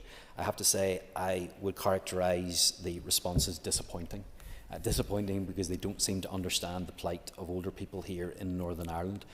Disappointing that so many continue to parrot the line that this is somehow a way in which we give lots of money to millionaires, when the vast majority of people, of course, do not find themselves in that category. He has said he's asked what I think the prospects are of them changing course on this. I'm not sure is the answer to that, but I certainly think they should. I don't actually think this is going to save them any money at all. In fact, it might cost more, because you've more people moving on to pension credit that will not only then get the winter fuel payment, but all of the other benefits that they may be entitled to as well. It is an ill thought out policy, and I have to say, very disappointing, and not dissimilar at all to issues that we were talking about last night in relation to the changes to agricultural relief in regards to inheritance tax. Ill thought out policies that have a detrimental impact on some of those in our society that actually need our support and our help. Stuart Dixon. Thank you, Minister, for your statement. Minister, certainly your statement is welcome, particularly as you describe in your statement that it will assist those who fall short of qualifying for pension credit. What action are you taking to tackle the whole broad issue of fuel poverty? And bear in mind that giving £100 to pensioners in Northern Ireland, including those who don't actually need that payment, is a scattergun approach. When are you going to tackle fuel poverty, Minister? Minister. Well, first of all, we do have a draft fuel poverty strategy that will be going out to consultation in the next number of weeks, and that is important that we set a longer term plan for how we deal with some of these issues. I strongly disagree with what he has said in terms of a scattergun approach. The vast majority of people who will avail of this additional support will actually need it, and I would rather be in a position that we give it to everybody and be in a position where some who don't need it get it, rather than many people who do need it don't get it at all. And I think that it is important that we provide that support. I got extra funding as a Barnett consequential that I bid for, that came from the Household Support Fund, there to help those households that will be struggling during this winter time. I think it's entirely appropriate that we put it towards those who find themselves less well off compared to last year. But of course, we need to have longer term plans in place, and that's exactly what I will be doing with the fuel poverty strategy. Lisa McHugh. Agus buíthas leis an éire fásta fahinne do ráiteas. Thank you, Minister, for your statement. I welcome it, like my colleagues too. Minister, but you didn't consult with the Communities Committee before this statement. Why? Minister. Well, of course, I have corresponded with the committee, and we have talked through this at previous meetings. I think there is very limited scope for us, and there was really very limited debate for us to have around this. There weren't many good options for us. There weren't many good options available in terms of the distribution of this payment. But as a minister, it was in my prerogative to go forward and to find a way as quickly as possible to help those that are in need, and that's what I have done. Diane Forsyth. Thank you, Mr Deputy Speaker, and I thank the Minister for the statement today. A few months back, whenever the winter fuel payment was cut without any sort of consultation or warning, pensioners right across the United Kingdom were absolutely shocked and devastated, and the Minister said at that time he was committed to delivering what he could, and I'm pleased to see him here delivering on that promise. And this is very welcome to the many pension households across South Down. And I want to just ask the Minister, in terms of the administration of this, how can we ensure that our constituents' details that are stored on the system are current and up to date to ensure that we're maximising the delivery of this scheme? Minister. First of all, I would say in relation to that if someone was in a receipt of payment before, they will continue to be in receipt of that payment, because we still have the details within the DWP system that we are using. However, as always, there are those that feel that they may miss out, or that there have been some issues which means that they haven't got the support that they thought they were otherwise going to get. So of course there will be support from my department to make sure that we can help those who fall through there. I want to make sure we do have that support available and that people don't be lost and don't know where they can go if there is an issue. Kingston. Mr Deputy Speaker, and I do thank the Minister for this very welcome announcement, and I commend him for it. We all share concerns that increasing numbers of older people are being targeted by scammers. So can the Minister confirm that his department will not be sending any correspondence nor request for bank account details or other personal information to senior citizens to enable this payment? Mr. Yes, absolutely. And I just want to confirm and be very, very clear, and I'd appreciate if members could share this information as well, that my department will never ask for bank details or personal information by phone, by text or by email. And we have updated the benefit-related pages on NI Direct to make that clear. And if anyone does get a message like this, it'll be a scam, and you should report any suspicious emails or text messages that are asking for your bank details. Kelly Armstrong. Deputy Speaker, and thank you very much, Minister. I hope when you said earlier that there'll be plenty of man hours spent on this, there'll be plenty of woman hours too. Minister, if the Committee for Communities had have had the opportunity to discuss this with you, one of the things that we would like to have done was to ensure that you have enough support. So can I ask the Minister, of the 17 million, is a portion of that going to be withheld for your department to administer this scheme? And can you explain how the computing system will work to identify those people who are not on pension credit? Mr. Well, first of all, thankfully, there will be very few man hours or woman hours that will need to be used on this, because we will be using a system that is already in place, which takes me to the second part of her question, which is in relation to how this is actually processed. And essentially, there's the data set of everybody that was previously getting it. Those that are on pension credit will have been taken out, so it's the remainder that we will be using to process this. Now, it will take some time because we're using the DWP system. We need to get in there. They've given us permission to do that. They have said that they will deliver this, but we need to get a slot to get in there, because obviously the IT systems are used for various different changes, including the current winter fuel payment changes that will be taking place in the rest of the UK. But as I say, I hope that that will happen as soon as possible. I will continue to put the pressure on to ensure that those who are in need get this as soon as possible. Mark Durkin. Mr Deputy Speaker, I welcome the statement from the Minister. This is good news, but for pensioners, for poor pensioners who were getting £200 or £300, now getting £100, and maybe not until the end of March, it will be too little and it will be too late. I'm not sure if the Minister wants to have to come back and make another apology to the House, but the opposition, the SDLP, have been in touch with the Department, making proposals both around the extension of the Warm Homes Discount Scheme and indeed means testing. I'll come to my question, Minister. When can we expect to see the publication of the anti-poverty strategy, yet another of the Minister's priorities that has been coming soon since he took office 10 months ago? Well, let me say this, the anti-poverty strategy, that has been a requirement under the 1998 Act, a requirement for coming on 26 years to deliver an anti-poverty strategy. None of the previous ministers have been in a position to do that. And as I have already confirmed and happy to confirm again, that will be brought forward to the Executive in January time. It has been a priority for me. I have been making progress on it. I want to make sure that it's fit for purpose. I want to make sure that I have buy-in from other Executive colleagues as well, which is why I've set up an interdepartmental working group so that we can make progress on those issues, so that we can tackle the root causes of poverty and not just deal with the symptoms. So that, as I have said, will be brought forward, and I look forward to delivering once more in this department.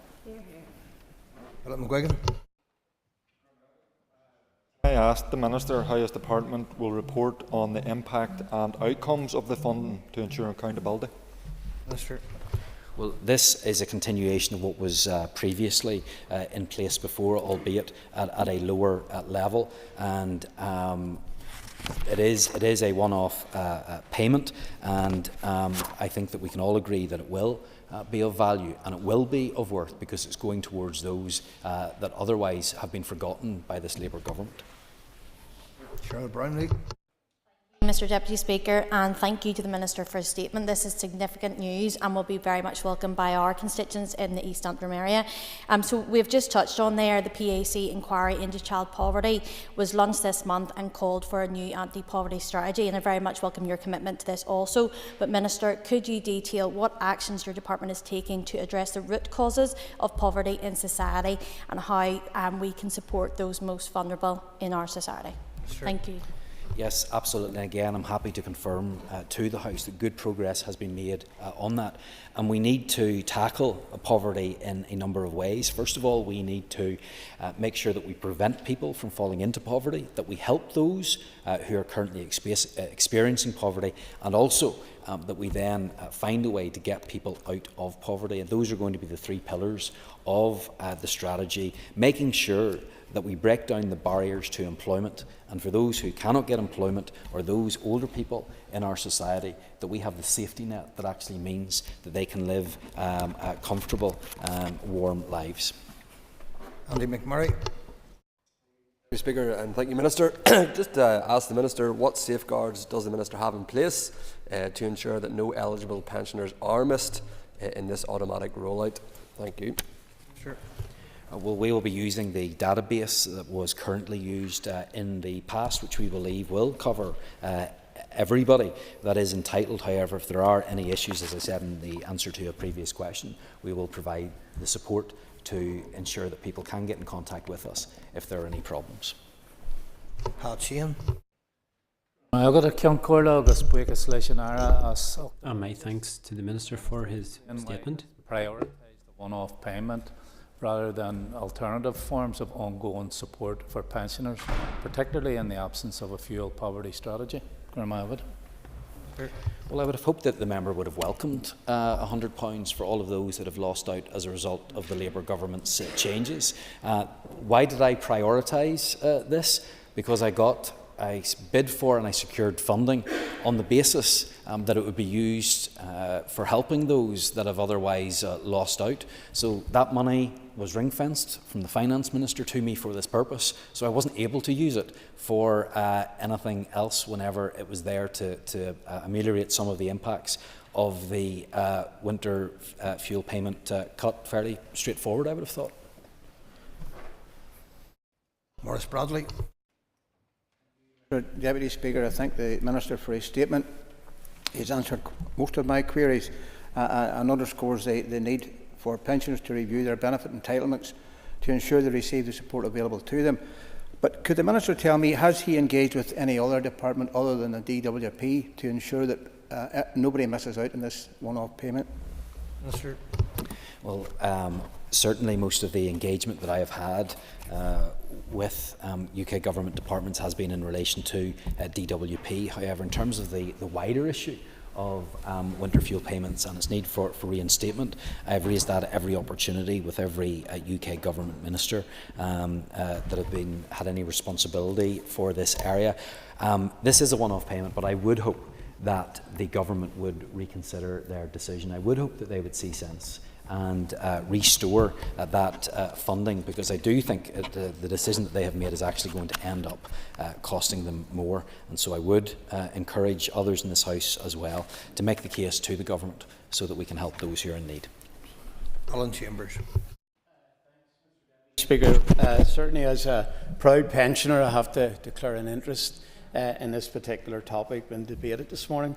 But can the Minister share with the House what role did third-party stakeholders such as charities, community organisations or pensioners advocacy groups play in helping him to shape this policy?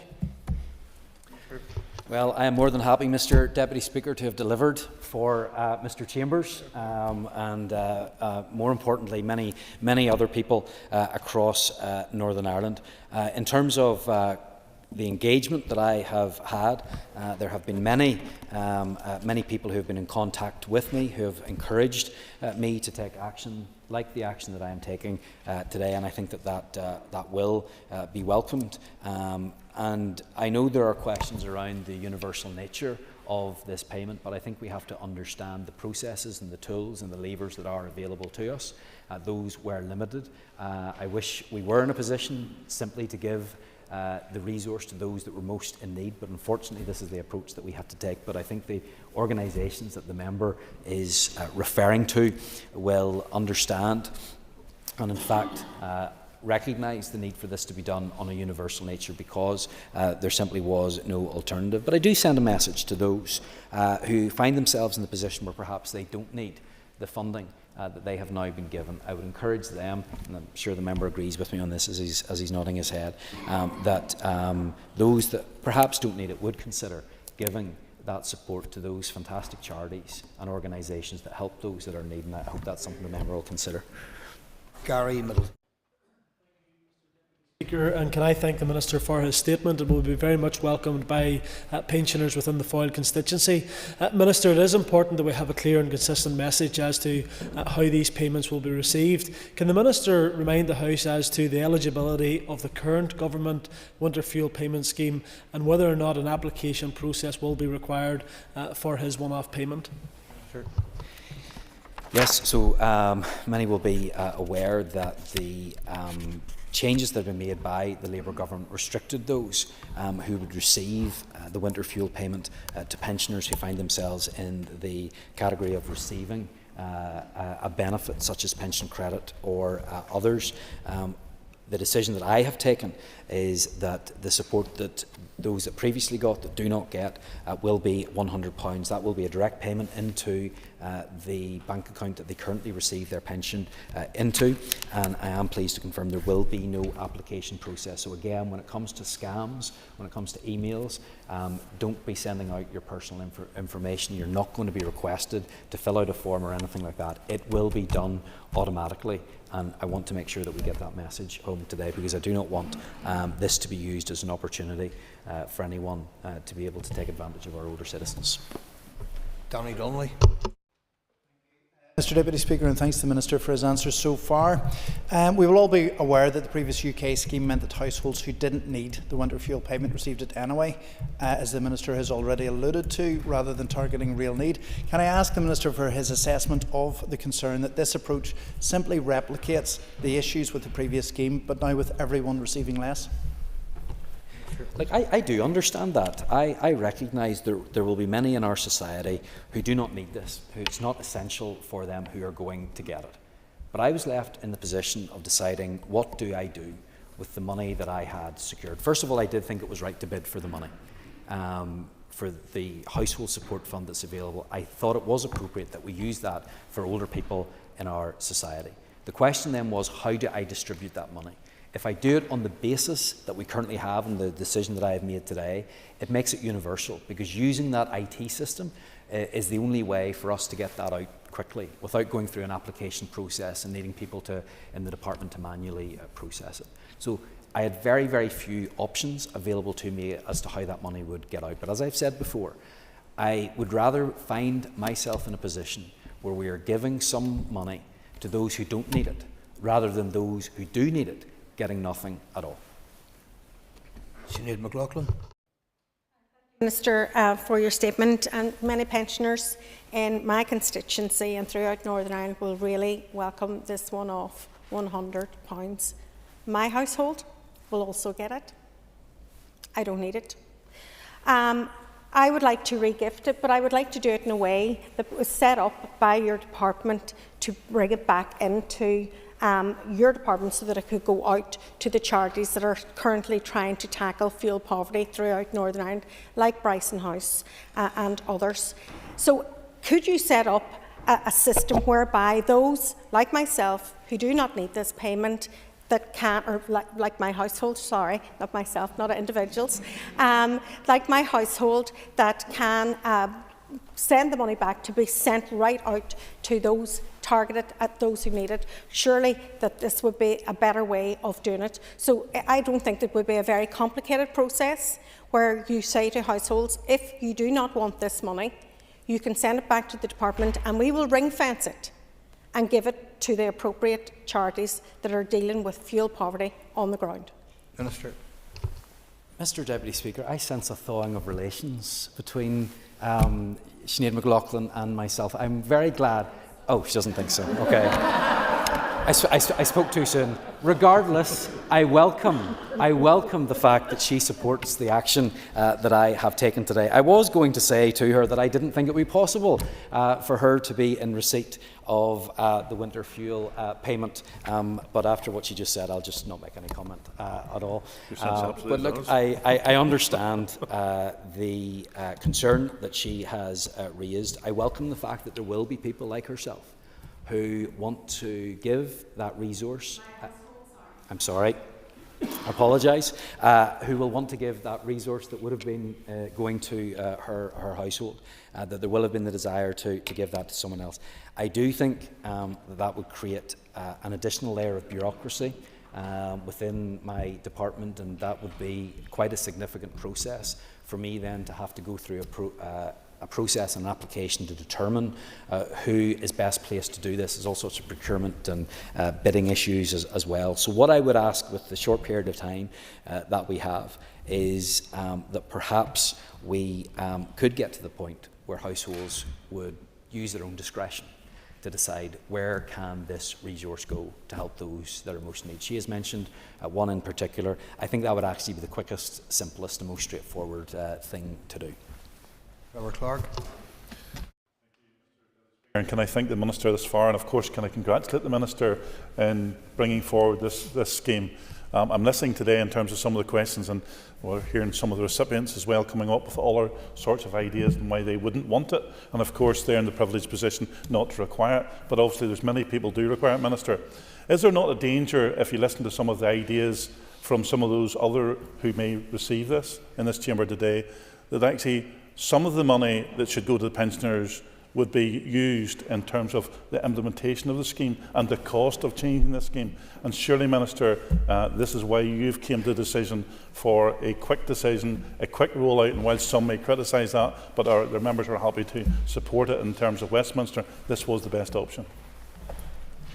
Yes, I can confirm that it absolutely was. Look, I've got the scars from the experiences that we had during COVID. It is not easy to put together papers and a scheme with an application process, with verification that is needed, and then to get all of that out. I believe not only would it have taken more time, but it would have taken more work, more staff, which is more money, which is less money then for those who actually need it. And I believe that if anybody else had been in the position that I find myself in today, they would have taken the same route. Because if our desire is to help those who are most in need get the support that they require as quickly as possible, then this was the best way to do it. I didn't want to go down the route of application processes, of appeals, of all of that extra work needing to be done. This was my decision. It was the advice of those in the department as well. And I know we will face challenges with those getting it that might not need it. And yes, it may not be enough. But I want as much of the money that I have secured to go towards those who actually need it. And that's what I have delivered today. Gaston. Speaker, Minister, I certainly welcome your statement to the House today in response to the assault by the Labour Party against some of the most vulnerable in our society who depended upon the winter fuel payment. You have confirmed this payment will be paid through the DWP system. Can you advise, if a payment doesn't arrive, does somebody contact DWP or do they contact the Department of Communities? And will those who would have newly qualified this year for the old winter fuel payment now qualify for this new £100 since the policy has changed? Minister. Yes, to the last question. It's everybody over the age of 66, and we will provide that assistance to make sure those who find themselves in a position where they expected to get the payment and didn't get the payment, we will provide the assistance necessary to help people. Before we move on, could I remind members that they must be in the chamber for the statement if they are going to come in and expect to be heard for a question. On that point, that concludes the questions on the statement.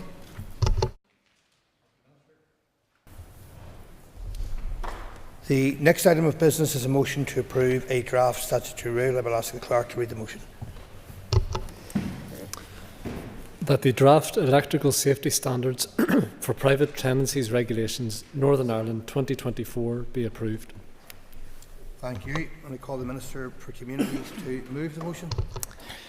I beg to move that the draft electrical safety standards for private tenancies regulations Northern Ireland 2024 be approved. Thank you, Minister. The Business Committee has agreed that there should be no time limit on this debate, and I call the Minister to open the debate on the motion. Thank you, Mr Deputy Speaker. The electrical safety standard regulations aim to remove danger to life and reduce the risk of injury and damage to property. The regulations therefore introduce 5 yearly certified electrical safety checks of a private rental property's hardwired electrical installation by a qualified electrician. The Northern Ireland Census data shows that over the last 40 years, the percentage of households privately renting has nearly doubled. Today, over 300,000 people live in over 130,000 privately rented households. As you would expect, growth in the sector has been matched by increasing diversity in its tenant characteristics. There are now more families with children in the private rented sector than in the social sector. There are also around 27,000 people living in the sector that have disabilities, while nearly 18,000 tenants are aged 65 and over. It is imperative that we remind ourselves why these regulations are important. Electrical Safety's first recharge report estimates that nearly 60% of all accidental fires in Northern Ireland's home are caused by electrical faults. It also highlights that events are particularly traumatic for those in higher risk groups through, for example, age or disability. Compared with the rest of the United Kingdom, there is currently limited protection for private tenants in Northern Ireland in terms of electrical safety. The Scottish Government, for example, has required private rental properties to have mandatory 5 yearly electrical checks from 2015. A similar requirement was introduced in England in June 2020, and Wales followed suit in 2022. In Northern Ireland, while private rental landlords must undertake an annual safety check of gas boilers, there is no mandatory legislative requirement to check a rental property's electrical system. Currently, it is only recommended that landlords ensure the electrical fixed wiring installations remain safe to use. Therefore, I think you would agree that it makes sense that as a safeguard for tenants, we move to legislate to introduce 5 yearly electrical safety checks of private rental properties' hardwired electrical installation. Given the technical content, these regulations have been developed by my department with the assistance of an expert advisory panel. The panel included representatives from Electrical Safety First, Northern Ireland Fire and Rescue Service, Council Enforcement and the Department of Finance Construction Service. The electrical installation must meet the required standards specified under the regulation, and a landlord must provide a copy of the electrician's report to their tenant and, on request, to the Council. The inspection will investigate key issues, including if any part of the electrical installation is overloaded, if there are any potential electric shock risks and fire hazards, or if there is any defective electrical work. Following the inspection, the landlord will be given a report from the electrician. The report will explain the outcome of the inspection and if any further investigative or remedial work needs to be undertaken. Where the inspection report details remedial action needs to be taken to fix any identified faults, that work must be completed within the timeframe specified in the electrician's report. Written confirmation must then be obtained from the electrician when the fault has been dealt with. Like the other sections of the Private Tenancies Order, councils will be responsible for the associated enforcement action. The regulations were subject to a 12-week consultation, which ran from September 23. The estimated financial impact on landlords was highlighted in the regulatory impact assessment and drawn to the attention of stakeholders during the consultation period. The financial impact has been assessed as not being overly onerous on the sector. This is based on a 5-year inspection being in and around £200. I know that remedial action would attract an additional cost. However, this additional cost needs to be viewed in the broader context of tenant safety and the reduction of damage to a rental property due to an electrical fault. No major issues emerged during the consultation that required substantive change to the regulations or associated guidance notes.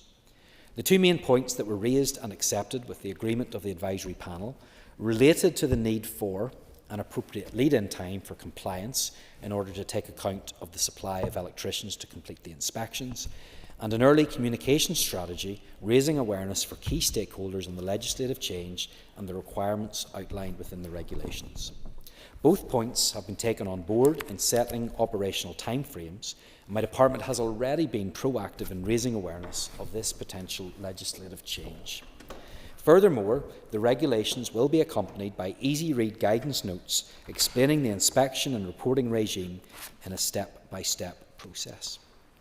Mr. Speaker, these measures are proportionate, common-sense changes that will further improve health and safety for those living in the private rented sector.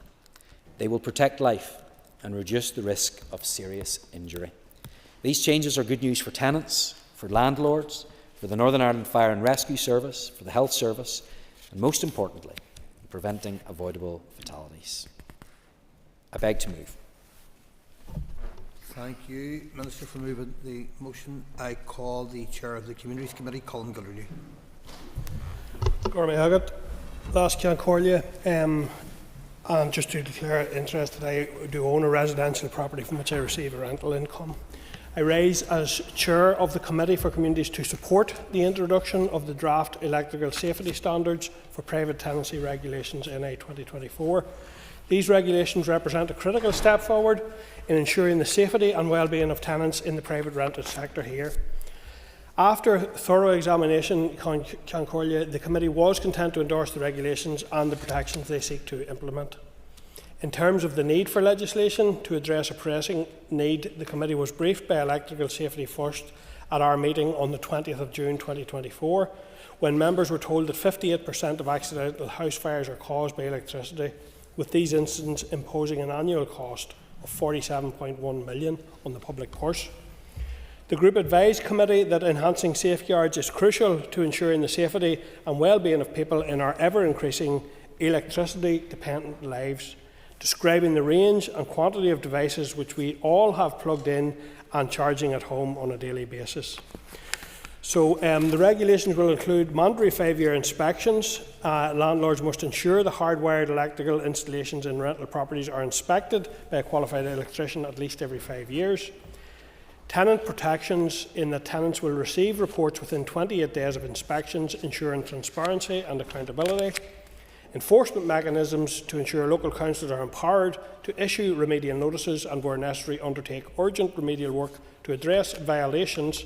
And lastly, penalties for non-compliance. So landlords failing to comply may face fines of up to £5,000 or fixed penalty notices. Members, Electrical Safety First further advised Committee that in order to safeguard all tenants, regardless of tenure, it is crucial to implement electrical safety checks every 5 years, and that this should involve a thorough inspection conducted by a skilled, trained and qualified electrician, accompanied by an electrical installation condition report. Any identified faults should be promptly rectified within the specified time frame. Following the briefing session, the Committee wrote to the Department requesting an update on the current status of the regulations coming forward under the Private Tenancies NI Act 2022 on electrical safety within the private rental sector. Members were pleased to note in the response received that Electrical Safety First have been active in advising in relation to the content of the regulations and have a representative on the expert advisory panel, as mentioned by the Minister, that the Department set up to inform the development of regulations on alarms and electrical safety being made under this Act. Committee members were therefore pleased to note that these draft regulations conform to the requirements specified in the Electrical Safety First briefing paper in terms of the mandatory 5-year certificate, the requirement for qualified electricians, clear timeframes for remedial actions. The Committee also welcomes, as I'm sure all other members do, that the legislative intent is to reduce the risk of injury or death caused by an electrical fault and ensure the rental property meets the required safety standard. By introducing the regulations here, we will be catching up with protections already in place in Scotland, Wales and England, and which have prioritised tenant safety. Concordia, the committee also wrote to the Health and Safety Executive following the Electrical Safety First briefing. The HSE highlighted to us the importance of preventative maintenance programmes, including regular inspection and testing of equipment. They feel these measures would align with the regulation's intent to enhance safety standards and minimise risks. The Department has advised Committee that these regulations will only apply to the private rental sector and not to the social sector, which encompasses housing associations and the housing executive. Committee was advised that Department officials are in the process of reviewing the Decent Home Standard, which currently applies to social housing, including both the housing executive and housing association stock. Committee strongly urges the Department to continue this work at pace, as we need to ensure that all housing is subject to high standards when it comes to electrical safety. In terms of implementation, the Committee felt that the phased introduction applicable to new tenancies from April 2025 and all tenancies by December 2025 struck a practical balance, allowing landlords sufficient time to comply while ensuring swift implementation of safety measures. In terms of support and guidance, Committee commends the Department for committing to the development of accessible guidance notes to assist landlords and tenants in understanding their responsibilities.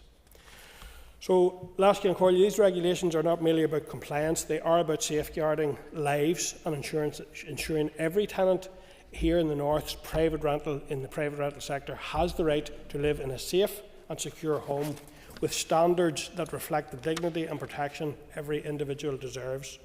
So to conclude, on behalf of the Committee for Communities, I recommend that the Assembly approves the draft electrical safety standards for private tenancies regulations NI 2024. Brian Kingston. Thank you, Mr Deputy Speaker, and I rise as a DUP member of the Committee for Communities along with my colleague Maurice Bradley. We do indeed welcome that the Minister has brought forward these regulations to raise electrical safety standards for tenants in private rental accommodation, and that is supported by the Committee as our Chair has committed. We did receive that representation at Committee by the charity Electrical Safety First, which is dedicated to reducing the number of deaths and injuries caused by electricity across the UK. They highlighted that in Northern Ireland, 58% of accidental house fires are caused by electricity. So we are all becoming more dependent on electrical power for our homes, and as with all power sources, there are safety risks if proper standards and regulations are not followed. These new regulations will require that landlords will have to get their electrical installation checked and approved every 5 years by a registered electrician. That requirement will be added to the Private Tenancies Act for Northern Ireland, and the certificate will be available to the tenant and on request to the local council. Beyond the scope of this particular regulation, we are told that most or all housing associations already carry out 5-yearly checks, and indeed owner-occupiers should be reminded to arrange periodic checks on their own electrical installations, not just as a condition report when a home is being purchased. So we welcome this regulation in the interest of tenant safety in the private rented sector. Thank you. Kerry Armstrong. Thank you, Mr Deputy Speaker, and thank you, Minister. I rise as a member of the Committee for Communities and also as Alliance Housing spokesperson. In the initial briefing provided to the Committee for Communities by Deputy Secretary Mark O'Donnell, responsibility for housing and sustainability, he confirmed the Department would be bringing forward regulations for fire and electrical safety in the private rented sector, which comes as an outlier of sections 8 and 9 of the Private Tenancies Act. We put this requirement into legislation in the last mandate as part of that Private Tenancies Act. It's one of the improvement standards this Assembly agreed to protect our private renters. The purpose of this regulation is to introduce the requirement for private rented landlords to have the hardwired electrical installation of a rental property inspected and tested by a qualified electrician of intervals of not less than 5-year periods. During consideration, the committee requested clarification from the Department on whether the guidance will include a requirement for specific qualifications for electricians to be able to carry out this work. A departmental reply on the 11th of October noted that the associated guidance is currently with the departmental design team for formatting in advance of laying the regulation under the draft affirmative assembly procedure. The reply further notes that the guidance references the definition of a competent person within the regulations and expands further on that statement by clarifying that an electrician needs to be registered with a recognised electrical trade body. The Department reply noted that the further advice for landlords is to be provided on how to establish the electrician is of a competent standard, but, and rightly so, that it would be inappropriate to promote one trade body over another or create an adverse effect in restricting electrician supply. I hope the Minister can clarify that the regulations will state the minimum qualification that will be required for electricians that will carry out the work in private rental homes. And I would ask the Minister if he could potentially lay the guidance in the library here in the Assembly and supply a copy to Lanny, who I welcomed and met last Friday. Lanny is the Landlords Association Northern Ireland.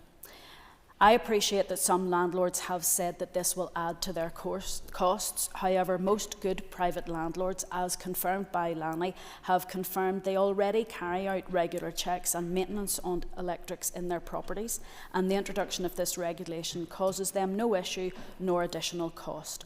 I look forward to seeing the Easy Read guidance and alliances supporting these regulations. Mark Durkin. Mr. Deputy Speaker, I'm just getting flashbacks to my time on the Communities Committee as we scrutinised and prepared for the private tenancy bill, so hopefully members will be patient with me. I'm a wee bit cloudy on some of it, but we certainly rise to welcome these proportionate and common sense measures that will save lives and certainly reduce risk. Now, the chair of the committee spoke there and he talked, and so did someone else, about the extension of these standards to the social sector, albeit that many housing associations already carry these checks out as a matter of good practice. And it was just that when the minister's winding, I was wondering if he could clarify whether temporary accommodation approved and used by the housing executive is subject to the same rigours of this legislation, or any rigours at all, especially, I suppose, given the often vulnerable tenants and short-term tenancies that exist there. We've just become aware of some properties being used for that purpose, for temporary accommodation, the demand for which has grown exponentially, that are certainly substandard, and people are being put at risk when they're put into these properties. But we'll certainly be supporting the regulations. Butler.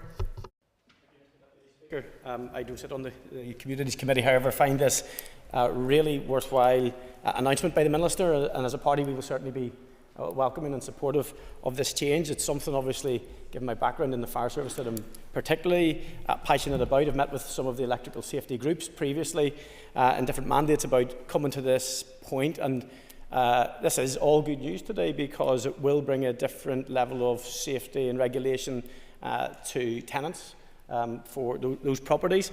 I'm surprised to hear that the figure is in around 58%. That the fire service have indicated for electrical fires, but there's no doubt, and one of those things that we could better do is educate young people in regard to that, because one thing that I did learn is that every electrical appliance that's ever created has an element of a fault in it. There's no such thing as a perfect electrical item, so every item that you have, as a word of warning for you guys, if you're charging your phones at night, for instance, and all of those things, they all carry a risk. Mr. Kingston did point out something very useful to us, is that we're probably using more electricity than we ever used, when we think of charging cars and the load that is put on our houses, and for those people that will be also charging their cars. But it's a little bit of a question for the Minister, if he wouldn't mind. Obviously, this probably doesn't extend to Airbnbs, but with that, with the more and more people using Airbnb for nights and weekends away and weeks away, particularly in this country, is it something that could be looked at as an extension to this regulation? Thank you. That brings us to a position where I now do call the Minister for Communities to conclude and wind up on the debate on the motion. Minister. Thank you very much, Mr Deputy Speaker. I am pleased with the consensus of support that we've had across the Assembly for these important regulations, and I would like to thank the Committee for Communities for their support and the positive way in which they have dealt with progressing the regulations. There were a few points that were raised that I will very briefly address. The first from Kelly Armstrong. Yes, electricians will have to be qualified to a certain standard, and that's up to the 18th edition of the rules that are currently in place. And Lanny, they are on our stakeholder list, and they will be notified. Mr Durkin has also raised an issue in regards to temporary accommodation, and that is counted as single let. They operate under a licence rather than a private tenancy, but the Housing Executive has also advised it's going to endeavour to mirror the requirements that come forward in these regulations for these single let properties as well. Mr Butler raised an issue in regards to Airbnbs. I don't want to pass the buck on this one, but that is the responsibility of the Department for the Economy, so perhaps he could address his query in that to Minister Murphy, and I'll thank him for his reminder about the faults that exist in all of our electronic devices, and we'll all sleep a little less soundly tonight knowing that that is the case, but it does remind us of the importance of making sure that we have sufficient regulations in place to deal with these issues, because ultimately what we're trying to do here is cut down on the risk that is always going to be there, but we'll do what we can to make it safer. Of course, it is essential that private rental tenants in Northern Ireland are offered the same protections from electrical risks as their counterparts in other jurisdictions, and in legislating for mandatory 5-year electrical safety checks of a property's hardwired electrical installation. I have done just that. Anyone who rents out a property is responsible for the safety and suitability of that property, and many of the incidents we have seen or heard of in the news could have been prevented by minor investment in health and safety measures. So I'm grateful to the Committee and to the House for its support today, and I urge the House to support these regulations. Thank you, Minister. The question is that the draft electrical safety standards for private tenancies regulations Northern Ireland 2024 be approved. All those in favour say aye. Aye. Contrary, no.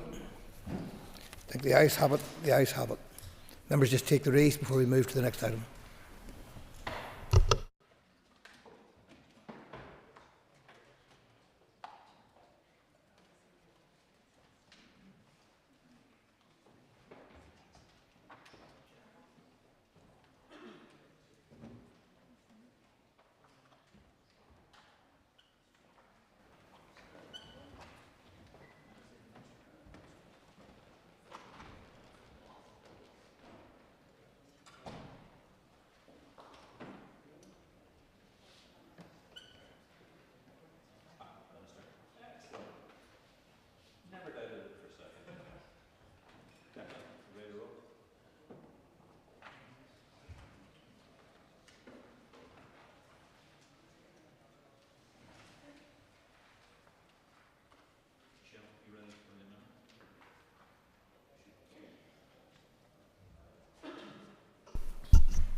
Do not leave. Do not leave. Okay. The next item of business is a motion on addressing the problem of bovine TV. Clerk, could you please read the motion? That this Assembly acknowledges that bovine TB remains a serious threat to farming and recognises the significant impact it has on farmers, affirms the importance of agriculture and food production to our economy and society, notes the work of the TB Eradication Partnership and their efforts to address bovine TB, and calls on the Minister of Agriculture, Environment and Rural Affairs to urgently bring forward a comprehensive and holistic bovine TB strategy with a focus on specific science-based strategies proven to reduce bovine TB. I call on Declan McAleer to move the motion. Moved. Thank you. The Business Committee has agreed to allow 1 hour 30 minutes for this debate. The proposer of the motion will have 10 minutes to propose and 10 minutes to wind. As an amendment has been selected and is published in the Marshall list, the Business Committee has agreed that 15 minutes will be added to the total time for the debate. Declan, please open the debate on the motion. I welcome this opportunity to address an issue of immense importance to our agricultural community, an issue that is far-reaching in its impact, affecting farmers, families, our rural economy and ultimately our food security. This motion acknowledges that bovine tuberculosis remains a serious and persistent threat to farming in the north. This disease is not only an animal health crisis, it is a matter of economic and social importance that impacts on our communities in profound ways. First, I want to emphasise the urgency of this motion and the need for DAERA to act decisively. Bovine TB is a highly infectious disease with devastating consequences for livestock. For farmers, it brings significant economic and emotional challenges, including the costs of testing, cattle losses, movement restrictions, and ongoing uncertainty. Recent figures show BTB-related compensation costs running into millions annually, and this is an unsustainable burden. Farmers are central to this issue and deserve our respect and our support. Agriculture is the backbone of the rural north, and our farmers' dedication ensures food security and resilience. However, they bear the brunt of BTB's impact and will lead efforts to eradicate it. For them to succeed, they need clear support and strong guidance from us, their representatives. One organisation that has been crucial in addressing this crisis is the TB Eradication Partnership. Their work and commitment to tackling this disease deserve our gratitude and commendation. The TB Eradication Partnership has undertaken essential work to identify, assess and address the spread of BTB and has done so with dedication and collaboration. Despite our collective efforts, we are still faced with a high prevalence of BTB across the region. We need a strategy that brings lasting results, one that integrates scientific evidence and a holistic approach to eradication. This brings us to the core of today's motion, a call for the Minister, the DAERA Minister, to bring forward a comprehensive and holistic TB strategy. We know that effective strategies must be backed by science and rooted in an evidence-based understanding of disease transmission and control. Tackling BTB requires a well-rounded approach that addresses multiple factors from wildlife control to cattle management, biosecurity and testing. Only through a multi-pronged strategy can we expect to achieve lasting reduction in BTB rates and ultimately eradicate the disease from our herds.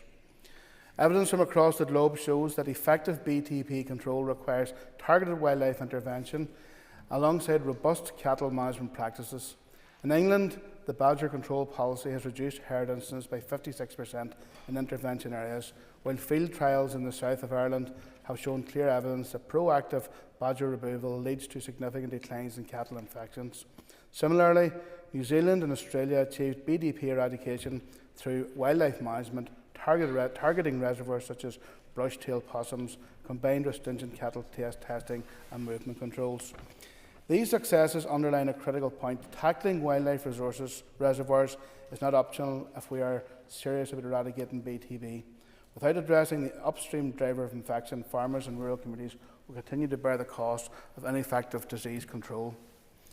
As policymakers, we must act decisively to implement evidence-based targeted interventions to protect our agricultural industry, safeguard animal health and secure the livelihoods of our farming families.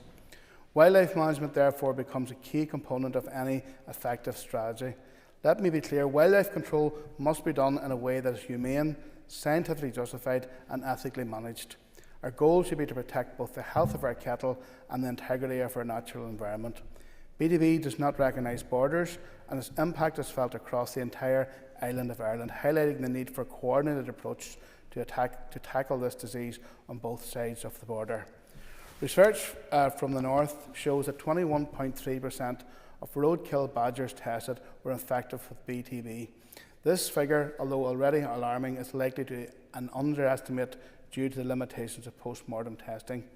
To To put this in perspective, this prevalence is over 20 times higher than that found in our cattle population. Badgers as a wildlife reservoir perpetuate the cycle of infection, making it impossible to eliminate BTB from our herds through cattle-focused measures alone. Experience in countries with limited wildlife reservoirs show that rigorous testing, biosecurity and cattle movement controls can achieve disease eradication. However, in the north, Britain and the south of Ireland, where badgers are a significant reservoir of BTB, such measures alone have proven insufficient. This stark reality highlights the need for targeted, science-driven wildlife interventions to break the chain of infections. Our farmers, livestock and rural communities bear the burden of this disease. If we are serious about protecting their livelihoods and eradicating BTB, we must confront this issue with evidence-based policies that prioritise both animal health and public confidence.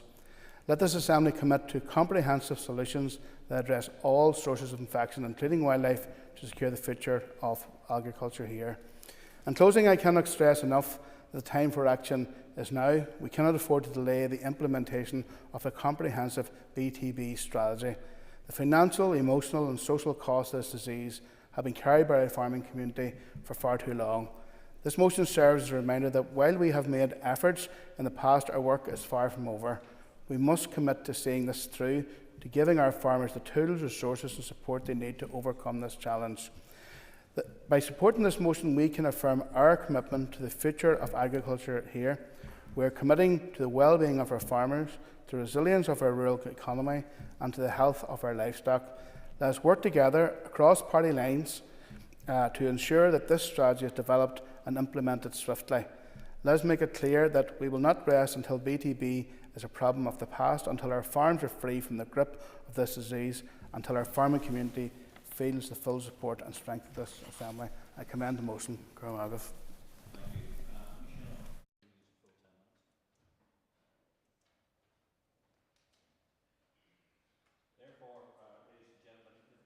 Is arranged to meet at 1 p.m. Today, I propose, therefore, by leave of the Assembly, to suspend the sitting until 2 p.m. This debate will continue after question time, where the first member will be called will be Michelle McIlveen to move the amendment. Thank you, Michelle. Thank you.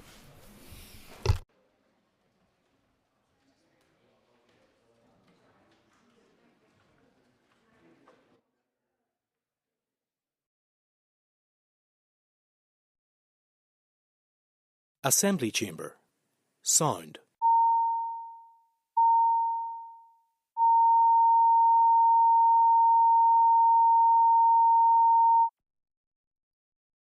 Assembly Chamber. Sound.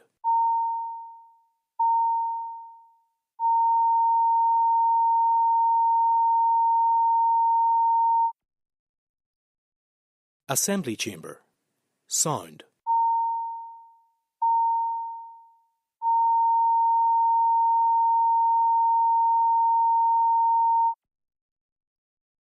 Assembly Chamber. Sound.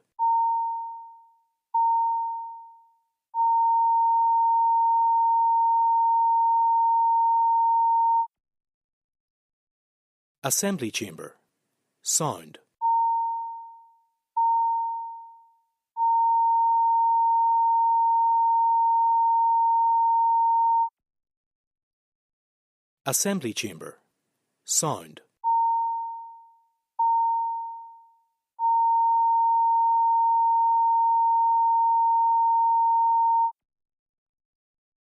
Assembly Chamber. Sound.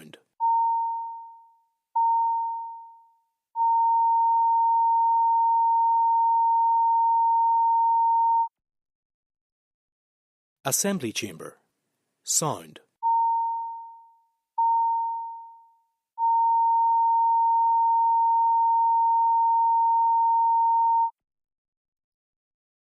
Assembly Chamber. Sound.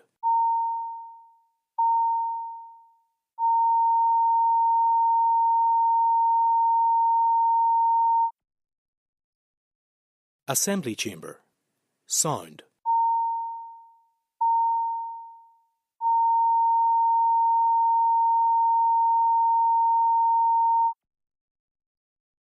Assembly Chamber. Sound.